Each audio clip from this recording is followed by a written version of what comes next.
शुरू करते हाँ उस दो जहान दे पालनहार का नाम लेके जो सब ते बहुत ही रहमतां और बख्शिशां करने वाला है। अज का सत्संग असीं शुरू करिए उस तो पहला अज जिन्हां मैंबरां दी वजह दे नाल सानू सारिआं नूं इस सत्संग का आनंद लैण दा मौका मिलिया है, इस सत्संग विच बैठण दा मौका मिलिया है। सब तो पहला असी अपनी तरफों आई हुई सारी संगत की तरफों इन्हां सारे मैंबरां नूं बहुत बहुत बधाई देवांगे, मुबारकबाद देवांगे, क्योंकि इन्हां ने रल मिल के अज दे सत्संग का आयोजन किया है। तो देखो सानू फिर ही मौका मिलिया है, अगर ये तैयारी ना करते तो फिर अज सानू ये मौका कित्थों मिलना सी। इसलिए जे इन्हां दी वजह नाल सानू सत्संग च आके बैठण दा और कुछ पलां वास्ते कुछ घड़ियां वास्ते अपने उस मालिक नूं याद करन दा, उस मालिक नाल जुड़न दा मौका मिलिया है, तो फिर साडा भी ये फर्ज बनता है कि असीं इन्हां सारे मैंबरां वास्ते जिन्हां ने सत्संग करवाउण विच सहयोग दिता है, उन्हां सारे मैंबरां वास्ते उस मालिक परमात्मा प्रभु दे चरनां च अरदास बेनती करिए कि मालिक इन्हां सारे मैंबरां नूं इस पूरे नगर नूं खुशियां रहमतां बरकतां दे नाल भरपूर करन। आउण वाला समां इन्हां सारिआं वास्ते खुशियां कामयाबी सफलता भरिया होवे। और जिस तरह अज इन्होंने सत्संग करवाया है, इदां ही परमात्मा प्रभु इन्होंने हिम्मत दिंदे रहन ताकि इसी तरह ये सत्संग करवाते रहन और सानू भी सत्संग च बैठन का मौका इसी तरह मिलता रहे। ये सारी संगत रल के बेनती करो उस मालिक के चरणों च और उसके नाल नाल सत्संग शुरू करिए। तो यह भी तुहानू कहना चाहांगे कि अज कितनी तरीक है, जवाब दिओ सानू। 27 तरीक दिन है ऐतवार। हुण कुछ दिनों बाद नवा साल भी शुरू होने वाला है, इसलिए साडे वालों आई हुई सारी संगत नूं नवे साल दियां भी बहुत बहुत बधाइयां, बहुत बहुत मुबारकां। और यही बेनती करांगे उस मालिक के चरणों च कि आने वाला नवा साल तुहाडे भी सारियां वास्ते खुशियां कामयाबी सफलता भरिया होवे। मालिक तुहाडीआं सारियां परेशानियां तकलीफां दुखां नूं दूर करन और तुहाडी सब दी झोली खुशियां नाल भरपूर करन। और ये बेनती तो असीं कर ही दित्ती है, पर उस दे नाल नाल क्योंकि खुशियां की बेनती तो की है कि आने वाला साल तुहाडे सारियां वास्ते खुशियां भरिया होवे, पर उहदे नाल नाल अज जे सानू मौका मिलिया है इस सत्संग च आके बैठन दा, तो असीं कुछ ऐसा समझ के भी जाना है कि अगर वो चीज़ नूं असीं समझ लवांगे, वो कुछ नियम है कुछ असूल है, अगर उन्हां नूं अपने जीवन च असीं अपना लवांगे तो साडी जिंदगी च खुशियां भी आ सकदियां है। क्योंकि पहली गल सानू ये समझना पएगा कि सानू जीवन च चाहीदा की है। बोलो समझदे हो कि नहीं? अगर इंसान नूं पुछो तो बहुत इंसान तो ऐसे है जिन्होंने यही नहीं पता कि मैनू जीवन च चाहिदा की है। पर जदों गल आंदी है कि सानू जीवन च की चाहिदा है, जरा सोच के देखो, मन दे विच पुछो अपने आप नूं कि मैनू जीवन च की चाहिदा है, तो फिर गल कित्थे आंदी है? फिर गल आंदी है कि मैनू जीवन च खुशी चाहिदी है, मैनू जीवन च शांति चाहिदी है, मैनू जीवन च प्यार चाहिदा है, मैनू जीवन च आनंद चाहिदा है, मैनू जीवन च कामयाबी चाहिदी है, मैनू जीवन च सफलता चाहिदी है। क्योंकि किते ना किते हर इंसान यही तो चाहता है। बोलो समझते हो कि नहीं? चाहते हो कि नहीं खुशी? तुसीं पहला जवाब दे दो। किहड़ा किहड़ा जीव खुशी चाहता है? सारे चाहते हो? किहड़ा किहड़ा जीव आनंद चाहता है, शांति चाहता है? किहड़ा किहड़ा जीव अपने जीवन च सफलता चाहता है, कामयाबी चाहता है? हर जीव किसी ना किसी रूप में, चाहे कोई बच्चा भी है ना, तो बच्चे की भी यही कोशिश होंगी, जे मैं कोई गेम भी खेडदा है तो भी मैं सफल होवां, कामयाब होवां। बेशक वो बदले मिलना नूं कुछ नहीं है, पर अंदर इच्छा होंदी है जित दी कि मैं किसी तरह जित जावां। जितन का मतलब है मैं किसी तरह कामयाब हो जावां, किसी तरह सफल हो जावां। इसलिए अगर कोई दुकानदार है तो उसकी कोशिश होंदी है मैं दुकानदारी में कामयाब होवां। कोई बिजनेसमैन है तो उसकी इच्छा होंदी मैं बिजनेस में सफल होवां। जे बच्चे पढ़ रहे हैं तो उन्होंने इच्छा होंदी पढ़ाई च कामयाब होइए। यानी हर तरफों किसी भी फील्ड नाल जुड़िया होया इंसान होवे, औरत होवे, मर्द होवे, हर कोई जीवन खुशियां कामयाबी सफलता चाहता है। हुण ये कामयाबी ये सफलता इंसान नूं कई बार देखिया है कि बड़ा संघर्ष करने के बावजूद भी बंदे नूं कामयाबी नहीं मिलती। कई बार बड़ी मेहनत करने के बावजूद भी बंदा कहता मैं दिन रात मेहनत करदा हाँ, दिन रात मैं कोशिश करदा है, पर मैनूं कामयाबी नहीं मिलती, मैनूं सफलता नहीं मिलती। हुण ये कामयाबी ये सफलता अगर दिन रात संघर्ष करके भी सानू नहीं मिल रही तो फिर एदा मतलब है किते ना किते कोई कमी है। समझना जरा सारे। जिदा इत्थे एक सवाल पूछिए जवाब दोगे, सानू जवाब देना जरा। ਸਮਝ ਲਓ ਇਹ ਸਵਾਲ ਹੈ ਕਿ ਜਦੋਂ ਨਵੇਂ ਕੰਪਿਊਟਰ ਚੱਲੇ ਸੀ, ਕੰਪਿਊਟਰ ਤੁਸੀਂ ਸਮਝਦੇ ਹੋ ਨਾ, ਅੱਜ ਕੱਲ ਤਾਂ ਲੈਪਟਾਪ ਹੈ, ਮੋਬਾਈਲਾਂ ਤੇ ਸਭ ਕੁਝ ਹੋ ਜਾਂਦਾ, ਪਰ ਪਹਿਲਾਂ ਪੀਸੀ ਚੱਲੇ ਸੀ ਨਵੇਂ ਜਦੋਂ ਨਵਾਂ ਕੰਪਿਊਟਰ ਆਇਆ ਸੀ ਤਾਂ ਹੁਣ ਇੱਕ ਆਦਮੀ ਨੇ ਕੰਪਿਊਟਰ ਖਰੀਦ ਕੇ ਘਰ ਲਿਆਂਦਾ। ਕਹਾਣੀ ਧਿਆਨ ਨਾਲ ਸੁਣਨੀ ਹੈ, ਇੱਕ ਸਵਾਲ ਹੈ ਤੁਹਾਡੇ ਵਾਸਤੇ, ਦੇਖਣਾ ਸਹੀ ਜਵਾਬ ਕੌਣ ਦਿੰਦਾ ਹੈ, ਜ਼ਰਾ ਸਮਝਣਾ, ਕਿਉਂਕਿ ਇਹ ਕਹਾਣੀ ਸਾਡੇ ਜੀਵਨ ਦੇ ਨਾਲ ਜੁੜੀ ਹੋਈ ਹੈ। ਇਹ ਕਹਾਣੀ ਕਾਹਦੇ ਨਾਲ ਜੁੜੀ ਹੈ? ਸਾਡੇ ਜੀਵਨ ਦੇ ਨਾਲ ਜੁੜੀ ਹੈ। ਅਗਰ ਇਸ ਕਹਾਣੀ ਨੂੰ ਸਮਝ ਕੇ ਅਸੀਂ ਇਹ ਕਹਾਣੀ ਦੇ ਸਹੀ ਜਵਾਬ ਨੂੰ ਸਮਝ ਲਿਆ ਤਾਂ ਸਾਨੂੰ ਆਪਣੇ ਜੀਵਨ ਬਾਰੇ ਪਤਾ ਲੱਗ ਜਾਏਗਾ ਕਿ ਅਸੀਂ ਗਲਤੀ ਕਿੱਥੇ ਕਰ ਰਹੇ ਹਾਂ ਜਾਂ ਗਲਤੀ ਕਿੱਥੇ ਹੋ ਰਹੀ ਹੈ। ਅਗਰ ਇੰਨੀ ਮਿਹਨਤ ਦੇ ਬਾਵਜੂਦ ਵੀ ਸਾਡੇ ਜੀਵਨ 'ਚ ਖੁਸ਼ੀਆਂ ਨਹੀਂ ਮਿਲ ਰਹੀਆਂ, ਕਾਮਯਾਬੀ ਨਹੀਂ ਮਿਲ ਰਹੀ, ਤਾਂ ਗਲਤੀ ਕਿੱਥੇ ਹੋ ਰਹੀ ਹੈ? ਸਮਝਦੇ ਹੋ ਕਿ ਨਹੀਂ? ਹੁਣ ਉਹੀ ਚੀਜ਼ ਇਸ ਕਹਾਣੀ ਤੋਂ ਸਮਝ ਆਏਗੀ। ਇਸ ਲਈ ਇੱਕ ਲਾਈਨ ਨੂੰ ਜ਼ਰਾ ਧਿਆਨ ਨਾਲ ਸਮਝਣਾ। ਤਿਆਰ ਹੋ ਫਿਰ? ਕਿ ਜਦੋਂ ਨਵਾਂ ਕੰਪਿਊਟਰ ਆਇਆ ਸੀ, ਇੱਕ ਆਦਮੀ ਨੇ ਕੰਪਿਊਟਰ ਖਰੀਦਿਆ ਤਾਂ ਉਹਨੇ ਪੁੱਛਿਆ ਕੰਪਿਊਟਰ ਵਾਲੇ ਨੂੰ ਕਿ ਭਾਈ ਇਹ 'ਚ ਕੀ ਫਾਇਦੇ ਹੈ। ਉਹਨਾਂ ਦੱਸਿਆ ਤੁਸੀਂ ਕੋਈ ਵੀ ਚਿੱਠੀ ਕਰਨੀ ਹੈ ਟਾਈਪ ਕਰਕੇ ਪ੍ਰਿੰਟ ਆਊਟ ਕੱਢ ਸਕਦੇ ਹੋ, ਕਿਉਂਕਿ ਪ੍ਰਿੰਟਰ ਵੀ ਨਾਲ ਹੈ। ਹੁਣ ਉਸ ਆਦਮੀ ਨੇ ਇੱਕ ਚਿੱਠੀ ਟਾਈਪ ਕੀਤੀ, ਉਹ ਟਾਈਪ ਕਰਕੇ ਇੱਕ ਫੋਲਡਰ ਵਿੱਚ ਸੇਵ ਕਰ ਲਈ। ਸੇਵ ਦਾ ਮਤਲਬ ਤੁਸੀਂ ਸਮਝਦੇ ਹੋ ਕਿ ਉਹਨੂੰ ਸੁਰੱਖਿਅਤ ਕਰ ਲਿਆ, ਕਿ ਜਦੋਂ ਮੈਨੂੰ ਲੋੜ ਹੋਈ ਮੈਂ ਬਟਨ ਦਬਾਉਣਾ ਹੈ ਤਾਂ ਇਹ ਪ੍ਰਿੰਟ ਨਿਕਲ ਕੇ ਮੇਰੇ ਹੱਥ 'ਚ ਆ ਜਾਣਾ, ਫਿਰ ਚਿੱਠੀ ਮੈਂ ਅੱਗੇ ਭੇਜ ਦਊਂ। ਹੁਣ ਉਹਨਾਂ ਚਿੱਠੀ ਟਾਈਪ ਕਰਕੇ ਸੇਵ ਕਰ ਲਈ, ਔਰ ਜਦੋਂ ਵਕਤ ਆਇਆ ਉਹਨੂੰ ਪ੍ਰਿੰਟ ਕਰਨ ਦਾ, ਉਹਨਾਂ ਉੱਪਰ ਕਲਿੱਕ ਕੀਤੀ, ਉਹ ਚਿੱਠੀ ਪ੍ਰਿੰਟ ਹੋ ਕੇ ਹੱਥ 'ਚ ਆ ਗਈ। ਪਰ ਜਦੋਂ ਹੱਥ 'ਚ ਆਈ ਚਿੱਠੀ ਤਾਂ ਉਹਨਾਂ ਦੇਖਿਆ ਕੁਝ ਲਾਈਨਾਂ ਵਿੱਚ ਗਲਤ ਹੈ, ਕੁਝ ਲਾਈਨਾਂ ਵਿੱਚ ਕੀ ਹੈ, ਗਲਤ ਲਿਖ ਹੋ ਗਈਆਂ। ਉਹਨਾਂ ਅਰੇਜ਼ਰ ਚੱਕੀ, ਅਰੇਜ਼ਰ ਤੁਸੀਂ ਸਮਝਦੇ ਹੋ ਜਿੰਨਾ ਆਪਾਂ ਲਿਖਾਵਟ ਨੂੰ ਮਿਟਾਉਂਦੇ ਹਾਂ, ਔਰ ਫਿਰ ਕਹਾਂਗੇ ਕਹਾਣੀ ਸਾਨੂੰ ਗਿਆਨ ਦੇਣ ਵਾਸਤੇ ਹੈ, ਇਸ ਲਈ ਸਮਝਣਾ ਜ਼ਰਾ। ਉਹਨੇ ਅਰੇਜ਼ਰ ਚੱਕੀ, ਇੱਕ ਰਬੜ ਲਈ, ਉਹ ਜੋ ਗਲਤ ਲਾਈਨ ਸੀ ਉਹਨੂੰ ਮਿਟਾ ਕੇ ਕਹਿਣ ਲੱਗਾ ਲੈ ਹੁਣ ਮਿਟ ਗਈ ਇਹ ਗਲਤ ਲਾਈਨ, ਹੁਣ ਇਹ ਗਲਤ ਲਾਈਨ ਮਿਟ ਗਈ, ਜੋ ਗਲਤ ਲਿਖ ਹੋ ਗਿਆ ਸੀ ਹੁਣ ਮੈਂ ਦੁਬਾਰਾ ਪ੍ਰਿੰਟ ਕੱਢਾਂ। ਉਹਨੇ ਫਿਰ ਪ੍ਰਿੰਟ ਵਾਲਾ ਬਟਨ ਦਬਾਇਆ, ਫਿਰ ਚਿੱਠੀ ਆਈ, ਪਰ ਜਦੋਂ ਫਿਰ ਚਿੱਠੀ ਦੇਖੀ ਤਾਂ ਫਿਰ ਵਿੱਚ ਗਲਤੀ ਸੀ। ਉਹ ਕਹਿੰਦਾ ਕਮਾਲ ਦੀ ਗੱਲ ਆ, ਮੈਂ ਤਾਂ ਇਹਨੂੰ ਮਿਟਾ ਦਿੱਤਾ ਸੀ ਗਲਤੀ ਨੂੰ, ਇਹ ਫਿਰ ਗਲਤੀ ਕਿੱਦਾਂ ਆ ਗਈ? ਉਹਨੇ ਇੱਕ ਉਹ ਤੋਂ ਵੀ ਬੜੀ ਅਰੇਜ਼ਰ ਲਈ, ਉਹ ਤੋਂ ਵੀ ਬੜੀ ਰਬੜ ਲਈ, ਔਰ ਉਹਦੇ ਨਾਲ ਉਹ ਗਲਤੀ ਮਿਟਾਈ। ਹੁਣ ਖੁਸ਼ ਹੋ ਗਿਆ, ਹੁਣ ਮੈਂ ਬੜੀ ਅਰੇਜ਼ਰ ਨਾਲ ਗਲਤੀ ਮਿਟਾ ਦਿੱਤੀ ਹੈ। ਹੁਣ ਦੁਬਾਰਾ ਪ੍ਰਿੰਟ ਵਾਲਾ ਬਟਨ ਦਬਾਇਆ, ਫਿਰ ਜਦੋਂ ਚਿੱਠੀ ਬਾਹਰ ਆਈ ਤਾਂ ਫਿਰ ਉਹੀ ਦੇਖਿਆ ਗਲਤੀ ਉਹੀ ਉੱਥੇ ਸੀ। ਉਹ ਕਹਿੰਦਾ ਕਮਾਲ ਦੀ ਗੱਲ ਹੈ, ਕਿੱਦਾਂ ਦਾ ਕੰਪਿਊਟਰ ਹੈ, ਮੈਂ ਗਲਤੀ ਨੂੰ ਮਿਟਾਉਂਦਾ ਵੀ ਆ, ਇਹ ਬਾਰ-ਬਾਰ ਫਿਰ ਉਹੀ ਗਲਤੀ ਹੋ ਕੇ ਆ ਜਾਂਦੀ ਹੈ। ਬੜਾ ਪਰੇਸ਼ਾਨ ਹੋਇਆ, ਉਹਨਾਂ ਕੰਪਿਊਟਰ ਵਾਲੇ ਨੂੰ ਬੁਲਾਇਆ, ਸੁਨੇਹਾ ਭੇਜ ਕੇ ਬੁਲਾਇਆ ਕਿ ਭਾਈ ਆਹ ਕੰਪਿਊਟਰ ਕਿੱਦਾਂ ਦਾ ਹੈ। ਹੁਣ ਕੰਪਿਊਟਰ ਵਾਲਾ ਆਇਆ, ਪੁੱਛਿਆ ਉਹਨਾਂ ਮਾਰੇ ਕੀ ਕਹਾਣੀ ਹੈ, ਕੀ ਗੱਲ ਹੈ? ਉਹ ਕਹਿੰਦਾ ਮੈਂ ਚਿੱਠੀ ਟਾਈਪ ਕੀਤੀ ਹੈ, ਜਦੋਂ ਚਿੱਠੀ ਪ੍ਰਿੰਟ ਕੱਢਦਾ ਬਾਹਰ ਤਾਂ ਆਹ ਅੱਖਰਾਂ 'ਚ ਗਲਤੀ ਆਉਂਦੀ ਹੈ, ਮੈਂ ਅਰੇਜ਼ਰ ਨਾਲ ਮਿਟਾਉਂਦਾ ਵੀ ਆ, ਇਹਨੂੰ ਸਾਫ਼ ਵੀ ਕਰਦਾ ਆ, ਪਰ ਫਿਰ ਜਦੋਂ ਪ੍ਰਿੰਟ ਕੱਢਦਾ ਫਿਰ ਉਹ ਗਲਤੀ ਆਉਂਦੀ ਹੈ, ਇਹ ਠੀਕ ਕਿਉਂ ਨਹੀਂ ਹੁੰਦੀ? ਕੰਪਿਊਟਰ ਹੀ ਗਲਤ ਹੈ। ਤਾਂ ਉਸ ਵੇਲੇ ਉਹ ਆਦਮੀ ਨੇ ਕਿਹਾ ਕੰਪਿਊਟਰ ਵਾਲੇ ਨਾਲ, ਕਹਿੰਦਾ ਨਹੀਂ ਮਹਾਰਾਜ ਇਹ ਕੰਪਿਊਟਰ ਗਲਤ ਨਹੀਂ ਹੈ, ਇਹ ਕੰਪਿਊਟਰ ਗਲਤ ਨਹੀਂ ਹੈ, ਗਲਤ ਤੁਸੀਂ ਹੋ।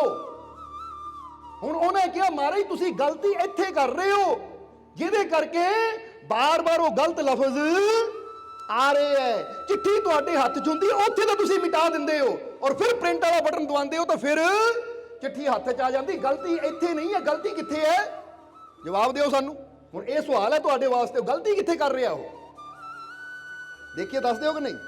ਜਿਹਨਾਂ ਨੂੰ ਕੰਪਿਊਟਰ ਦਾ ਗਿਆਨ ਹੈ ਉਹਨਾਂ ਨੂੰ ਪਤਾ ਹੋਏਗਾ, ਜਵਾਬ ਦਿਓ ਸਾਨੂੰ, ਗਲਤੀ ਕਿੱਥੇ ਹੋ ਰਹੀ ਹੈ? ਹਾਂ, ਕਿਉਂਕਿ ਉਹਨਾਂ ਵਿੱਚ ਟਾਈਪਿੰਗ ਹੀ ਗਲਤ ਕੀਤੀ ਹੋਈ ਹੈ, ਉਹਨਾਂ ਵਿੱਚ ਟਾਈਪਿੰਗ ਹੀ ਗਲਤ ਕੀ। ਹੁਣ ਟਾਈਪਿੰਗ ਹੀ ਕੰਪਿਊਟਰ ਵਿੱਚ ਗਲਤ ਹੈ ਤਾਂ ਪ੍ਰਿੰਟਰ ਨੇ ਤਾਂ ਉਹੀ ਆਊਟਪੁੱਟ ਕੱਢਣੀ ਹੈ ਜੋ ਉਹਦੇ ਵਿੱਚ ਐਡ ਕੀਤਾ ਹੋਇਆ ਹੈ। ਹੁਣ ਬਾਹਰ ਪ੍ਰਿੰਟ ਕੱਢ ਲਿਆ, ਉਹਨੂੰ ਕਾਗਜ਼ ਤੋਂ ਮਿਟਾ ਦਿੱਤਾ ਤਾਂ ਉਹਦੇ ਨਾਲ ਕਾਗਜ਼ ਤੇ ਤਾਂ ਮਿਟ ਗਿਆ, ਪਰ ਜੋ ਕੰਪਿਊਟਰ ਦੇ ਅੰਦਰ ਫੀਡ ਹੈ ਉਹ ਤਾਂ ਉਹੀ ਹੈ ਨਾ। ਫਿਰ ਜਦੋਂ ਪ੍ਰਿੰਟ ਵਾਲਾ ਬਟਨ ਦਬਾਉਣਾ ਉਹਨਾਂ ਉਹੀ ਚੱਕਣਾ ਜੋ ਉਹਦੇ ਅੰਦਰ ਸੇਵ ਹੈ, ਸਮਝਦੇ ਹੋ ਕਿ ਨਹੀਂ? ਹੁਣ ਜੇ ਉਹ ਚਾਹੁੰਦਾ ਹੈ ਕਿ ਜੋ ਮੈਨੂੰ ਆਊਟਪੁੱਟ ਚਾਹੀਦੀ ਹੈ, ਜੋ ਮੈਨੂੰ ਬਾਹਰ ਪੇਪਰ ਚਾਹੀਦਾ ਹੈ ਉਹ ਮੇਰੇ ਮੁਤਾਬਿਕ ਹੋਵੇ, ਜਿੱਦਾਂ ਮੇਰੀ ਇੱਛਾ ਹੈ ਉਦਾਂ ਦਾ ਹੋਵੇ, ਤਾਂ ਉਹਨੂੰ ਕੰਮ ਕਿੱਥੇ ਕਰਨਾ ਪੈਣਾ ਹੈ? ਬਾਹਰ ਕਾਗਜ਼ ਤੇ ਨਹੀਂ ਅਰੇਜ਼ਰ ਫੇਰਨਾ ਕੁਛ ਹੋਣਾ, ਬਾਹਰ ਕਾਗਜ਼ ਤੇ ਮਟੇੜਨਾ ਕੁਛ ਨਹੀਂ ਹੋਣਾ, ਉਹਨੂੰ ਕੰਮ ਕਰਨਾ ਪੈਣਾ ਕੰਪਿਊਟਰ ਦੇ ਅੰਦਰ ਜਿੱਥੇ ਉਹਨਾਂ ਚਿੱਠੀ ਲਿਖੀ ਹੋਈ ਹੈ, ਕਿਉਂਕਿ ਉੱਥੋਂ ਉਹਨੂੰ ਡਿਲੀਟ ਕਰਕੇ ਦੁਬਾਰਾ ਉਹ ਸਹੀ ਲਾਈਨ ਲਿਖੇ ਜਿਹੜੀ ਉਹਨੂੰ ਚਾਹੀਦੀ ਹੈ। ਜਦੋਂ ਉਹ ਸਹੀ ਲਾਈਨ ਲਿਖੇਗਾ ਫਿਰ ਪ੍ਰਿੰਟ ਆਊਟ ਦਾ ਬਟਨ ਦਬਾਏਗਾ ਤਾਂ ਜਦੋਂ ਪ੍ਰਿੰਟ ਆਏਗਾ ਤਾਂ ਜੋ ਚਿੱਠੀ ਆਏਗੀ ਇਸ ਵਾਰ ਸਹੀ ਹੋਏਗੀ। ਸੋ ਜਿਨ੍ਹਾਂ ਨੇ ਸਹੀ ਜਵਾਬ ਦਿੱਤਾ ਸ਼ਾਬਾਸ਼ ਉਹਨਾਂ ਨੂੰ। ਸਵਾਲ ਬੜਾ ਸੌਖਾ ਜਿਹਾ ਸੀ, ਪਰ ਕਈਆਂ ਵਾਸਤੇ ਇਹੀ ਸਵਾਲ ਬੜਾ ਔਖਾ ਸੀ, ਕਿਉਂਕਿ ਜਿਨ੍ਹਾਂ ਨੂੰ ਕੰਪਿਊਟਰ ਦਾ ਗਿਆਨ ਨਹੀਂ ਹੈ ਉਹਨਾਂ ਨੇ ਕਹਿਣਾ ਪਤਾ ਨਹੀਂ ਕੀ ਗੱਲ ਕਰੀ ਜਾਂਦੇ ਹੈ। ਸੋ ਸਮਝਣਾ, ਇੱਥੇ ਦੱਸਣਾ ਕੀ ਚਾਹੁੰਦੇ ਹਾਂ ਅਸੀਂ ਕਿ ਅੱਜ ਇਨਸਾਨ ਵੀ ਬਾਹਰ ਕੀ ਚਾਹੁੰਦਾ ਹੈ। ਸਮਝ ਲਓ ਜਿੱਦਾਂ ਉਹ ਆਦਮੀ ਜੋ ਪ੍ਰਿੰਟ ਆਊਟ ਕੱਢ ਰਿਹਾ ਸੀ, ਉਹ ਚਿੱਠੀ ਹੈ ਜਿਹੜੀ ਉਹਦੇ ਹੱਥ 'ਚ ਹੈ। ਹੁਣ ਉਹਦੇ ਵਿੱਚ ਗਲਤੀਆਂ ਹੋ ਰਹੀਆਂ ਬਾਰ-ਬਾਰ, ਹੁਣ ਉਹਨੂੰ ਸੁਧਾਰਨ ਦੀ ਕੋਸ਼ਿਸ਼ ਕਰਦਾ ਹੈ, ਤਾਂ ਕੰਮ ਉੱਥੇ ਚਿੱਠੀ ਦੇ ਕਰਨ ਦੀ ਲੋੜ ਨਹੀਂ ਹੈ, ਕੰਮ ਕੰਪਿਊਟਰ ਦੇ ਅੰਦਰ ਕਰਨ ਦੀ ਲੋੜ ਹੈ, ਕਿਉਂਕਿ ਸਾਰੀ ਗੜਬੜ ਅੰਦਰ ਹੈ। ਉਹਦਾ ਸੁਧਾਰ ਹੋ ਗਿਆ ਤਾਂ ਬਾਹਰ ਜੋ ਆਏਗਾ ਉਹ ਆਪ ਹੀ ਅੱਛਾ ਆਏਗਾ।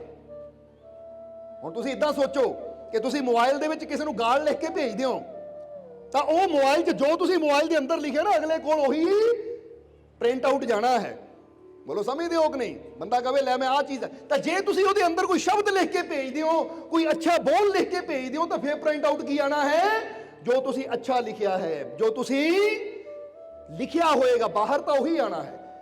ਹੁਣ ਗੱਲ ਕੀ ਹੈ? ਗੱਲ ਇੱਥੇ ਸਮਝਣ ਵਾਲਾ ਪੁਆਇੰਟ ਇਹ ਹੈ ਕਿ ਅੱਜ ਇਨਸਾਨ ਜੋ ਵੀ ਕਰਦਾ ਹੈ ਬਾਹਰ ਕਰਨ ਦੀ ਕੋਸ਼ਿਸ਼ ਕਰਦਾ ਹੈ, ਪਰ ਗਲਤੀ ਸਾਰੀ ਕਿੱਥੇ ਹੋ ਰਹੀ ਹੈ? ਇਨਸਾਨ ਦੇ ਅੰਦਰ। ਅੰਦਰ ਕੀ ਚੱਲ ਰਿਹਾ ਹੈ? ਇਨਸਾਨ ਕਹਿੰਦਾ ਮੈਨੂੰ ਬਾਹਰੋਂ ਕਾਮਯਾਬੀ ਨਹੀਂ ਮਿਲਦੀ, ਮੈਨੂੰ ਸਫਲਤਾ ਨਹੀਂ ਮਿਲਦੀ। ਹੁਣ ਅਸੀਂ ਬਾਹਰ ਦੇ ਉੱਪਰ ਬੜੀ ਕੋਸ਼ਿਸ਼ ਕਰਦੇ ਹਾਂ ਇੱਥੋਂ ਦੁਕਾਨ ਬਦਲ ਕੇ ਉੱਥੇ ਲੈ ਜਾਈਏ, ਆਹ ਕੰਮ ਛੱਡ ਕੇ ਉਹ ਕੰਮ ਕਰ ਲਈਏ। ਬੋਲੋ ਸਮਝਦੇ ਹੋ ਕਿ ਨਹੀਂ? ਔਰ ਕਈ ਤਾਂ ਇਹ ਵੀ ਕਹਿੰਦੇ ਆ ਭਾਈ ਤੇਰਾ ਕੰਮ ਤਾਂ ਨਹੀਂ ਵੱਧ ਰਿਹਾ ਕਿਉਂਕਿ ਤੇਰੇ ਨਾਮ ਦੇ ਵਿੱਚ ਨਾ ਰਾਸ਼ੀ ਵਿੱਚ ਗੜਬੜ ਹੈ, ਆਪਣਾ ਨਾਮ ਚੇਂਜ ਕਰ ਦੇ। ਕਈ ਆਪਣਾ ਨਾਮ ਹੀ ਚੇਂਜ ਕਰੀ ਜਾਂਦੇ। ਬਹੁਤ ਜੀਵ ਦੇਖੇ ਆ ਜਿਹੜੇ ਨਾਮ ਹੀ ਚੇਂਜ ਕਰ ਦੇਣਗੇ। ਬਹੁਤ ਜੀਵ ਦੇਖੇ ਆ ਜਿਹੜੇ ਆਪਣਾ ਮਹੱਲਾ ਚੇਂਜ ਕਰ ਦੇਣਗੇ ਕਿ ਮਹੱਲੇ 'ਚ ਹੀ ਗੜਬੜ ਹੈ। ਯਾਨੀ ਕਹਿਣ ਦਾ ਮਤਲਬ ਕੀ ਹੈ? ਕੋਈ ਆਪਣੇ ਬਾਹਰੋਂ ਭੇਸ਼ ਨੂੰ ਬਦਲੀ ਜਾਂਦਾ ਹੈ, ਕੋਈ ਆਪਣੇ ਬਾਹਰੋਂ ਪਹਿਰਾਵੇ ਨੂੰ ਬਦਲੀ ਜਾਂਦਾ ਹੈ, ਕੋਈ ਆਪਣੇ ਬਾਹਰੋਂ ਚੀਜ਼ਾਂ ਨੂੰ ਬਦਲੀ ਜਾਂਦਾ ਹੈ, ਪਰ ਫਿਰ ਵੀ ਜਿੱਥੇ ਵੀ ਜਾਂਦਾ ਹੈ ਉਹ ਕਹਿੰਦਾ ਮੈਂ ਆਹ ਵੀ ਕਰਕੇ ਦੇਖ ਲਿਆ, ਉਹ ਵੀ ਕਰਕੇ ਦੇਖ ਲਿਆ, ਕਾਮਯਾਬੀ ਤਾਂ ਮੈਨੂੰ ਮਿਲ ਹੀ ਨਹੀਂ ਰਹੀ, ਸਫਲਤਾ ਤਾਂ ਮੈਨੂੰ ਮਿਲ ਹੀ ਨਹੀਂ ਰਹੀ। ਇੱਥੇ ਮਤਲਬ ਕੀ ਹੈ? ਸਮਝਣਾ ਇਹੀ ਹੈ ਕਿ ਕਾਗਜ਼ ਚਾਹੇ ਚਿੱਟੇ ਰੰਗ ਦਾ ਲੈ ਲਈਏ, ਪੀਲੇ ਰੰਗ ਦਾ ਲੈ ਲਈਏ, ਕਾਲੇ ਰੰਗ ਦਾ, ਨੀਲੇ ਰੰਗ ਦਾ, ਜਿਹੜੇ ਮਰਜ਼ੀ ਰੰਗ ਦਾ ਲੈ ਲਈਏ, ਉੱਤੇ ਪ੍ਰਿੰਟ ਆਊਟ ਤਾਂ ਉਹੀ ਆਣਾ ਜੋ ਉਹਦੇ ਅੰਦਰ ਹੈ। ਹੁਣ ਇੱਥੇ ਕਾਗਜ਼ ਬਦਲਣ ਦੀ ਲੋੜ ਨਹੀਂ ਹੈ, ਇੱਥੇ ਲੋੜ ਹੈ ਅੰਦਰ ਬਦਲਣ ਦੀ। ਸਮਝਦੇ ਹੋ ਕਿ ਨਹੀਂ? ਹੁਣ ਅੱਜ ਅਸੀਂ ਇਹੀ ਸਮਝਣਾ ਹੈ ਕਿ ਅਸੀਂ ਕਿਸ ਤਰ੍ਹਾਂ ਜੀਵਨ 'ਚ ਕਾਮਯਾਬ ਹੋ ਸਕਦੇ ਹਾਂ, ਕਿਸ ਤਰ੍ਹਾਂ ਜੀਵਨ 'ਚ ਸਫਲ ਹੋ ਸਕਦੇ ਹਾਂ, ਔਰ ਉਹ ਸਫਲਤਾ ਸਾਨੂੰ ਕਦੋਂ ਮਿਲ ਸਕਦੀ ਹੈ? ਉਹ ਸਫਲਤਾ ਸਾਨੂੰ ਉਦੋਂ ਹੀ ਮਿਲ ਸਕਦੀ ਹੈ ਜਦੋਂ ਅਸੀਂ ਅੰਦਰੋਂ ਆਪਣੇ ਵਿਚਾਰਾਂ ਨੂੰ, ਆਪਣੇ ਮਨ ਨੂੰ ਬਦਲਣ ਨੂੰ ਤਿਆਰ ਹੋਵਾਂਗੇ। ਬਾਹਰੋਂ ਕੱਪੜਾ ਬਦਲੀ ਜਾਈਏ, ਭੇਸ਼ ਬਦਲੀ ਜਾਈਏ, ਜਿੱਦਾਂ ਦੱਸਿਆ ਮੁਹੱਲਾ ਬਦਲ ਲਈਏ, ਪਿੰਡ ਬਦਲ ਲਈਏ, ਸ਼ਹਿਰ ਬਦਲ ਲਈਏ। ਬੰਦਾ ਸੋਚਦਾ ਮੈਂ ਭਾਰਤ ਵਿੱਚ ਰਹਿੰਦਾ ਬੜਾ ਦੁਖੀ, ਕਿਤੇ ਕੈਨੇਡਾ ਦਾ ਵੀਜ਼ਾ ਲੱਗ ਜਾਵੇ ਨਾ, ਅਮਰੀਕਾ ਚਲਾ ਜਾਵਾਂ ਬਹੁਤ ਸੁਖੀ। ਉੱਥੇ ਰਹਿਣ ਵਾਲੇ ਨੂੰ ਪੁੱਛ ਲਓ, ਉਹ ਵਿਚਾਰੇ ਉਦਾਂ ਹੀ ਦੁਖੀ ਹੈ। ਸੁਖੀ ਕਿੱਥੇ? ਜਰਾ ਸਮਝਣਾ ਸਾਰੇ ਜੀ। ਇਸੇ ਲਈ ਤਾਂ ਗੁਰੂਆਂ ਨੇ ਵੀ ਸਾਫ਼ ਲਫ਼ਜ਼ਾਂ 'ਚ ਕਿਹਾ ਕਿ ਨਾਨਕ ਦੁਖੀਆ ਸਭ ਸੰਸਾਰ। ਹੁਣ ਜਦੋਂ ਸੰਸਾਰ ਦੀ ਗੱਲ ਹੁੰਦੀ ਤਾਂ ਸੰਸਾਰ ਵਿੱਚ ਸਾਰੇ ਹੀ ਦੇਸ਼ ਆ ਜਾਂਦੇ। ਇਹ ਨਹੀਂ ਕਿ ਇੱਥੇ ਬੰਦਾ ਤਾਂ ਹੀ ਦੁਖੀ ਹੈ। ਹੁਣ ਕਿਤੇ ਵੀ ਚਲੇ ਜਾਓ, ਦੁਨੀਆ ਦੇ ਕਿਸੇ ਵੀ ਕੋਨੇ ਤੇ ਚਲੇ ਜਾਓ, ਗੁਰੂਆਂ ਨੇ ਕਿਹਾ ਹਰ ਜਗ੍ਹਾ ਇਨਸਾਨ ਦੁਖੀ ਹੈ। ਉਹਦਾ ਕਾਰਨ ਇਹੀ ਹੈ ਕਿ ਬੰਦਾ ਬਾਹਰੋਂ ਕੋਸ਼ਿਸ਼ਾਂ ਕਰੀ ਜਾਂਦਾ ਹੈ, ਬਾਹਰੋਂ ਬਹੁਤ ਕੁਝ ਕਰਦਾ ਹੈ, ਪਰ ਜ਼ਰੂਰਤ ਹੈ ਉਹਦੇ ਅੰਦਰ ਕੁਝ ਕਰਨ ਦੀ। ਬੋਲੋ ਸਮਝਦੇ ਹੋ ਕਿ ਨਹੀਂ? ਜਿੱਦਾਂ ਅਸੀਂ ਇੱਕ ਸਵਾਲ ਪੁੱਛੀਦਾ, ਇੱਥੇ ਪੁੱਛਾਂਗੇ ਇੱਕ ਹੋਰ ਸਵਾਲ, ਜਵਾਬ ਦੇਣ ਨੂੰ ਤਿਆਰ ਹੋ ਨਾ ਤੁਸੀਂ? ਹੁਣ ਇਹ ਸਵਾਲ ਹੈ ਬੜਾ ਆਸਾਨ ਵੀ ਹੈ ਔਰ ਇਹ 'ਚ ਬੜਾ ਗਿਆਨ ਵੀ ਹੈ, ਬੜੀ ਸਮਝ ਵੀ ਹੈ।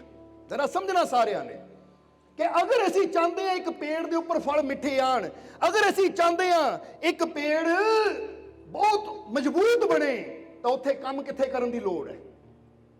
ਜਵਾਬ ਦਿਓ। ਕੰਮ ਉਹਦੇ ਪੱਤਿਆਂ ਤੇ ਕਰਨ ਦੀ ਲੋੜ ਹੈ, ਟਹਿਣੀਆਂ ਤੇ ਕਰਨ ਦੀ ਲੋੜ ਹੈ, ਜਾਂ ਕੰਮ ਉਹਦੀਆਂ ਜੜ੍ਹਾਂ ਤੇ ਕਰਨ ਦੀ ਲੋੜ ਹੈ?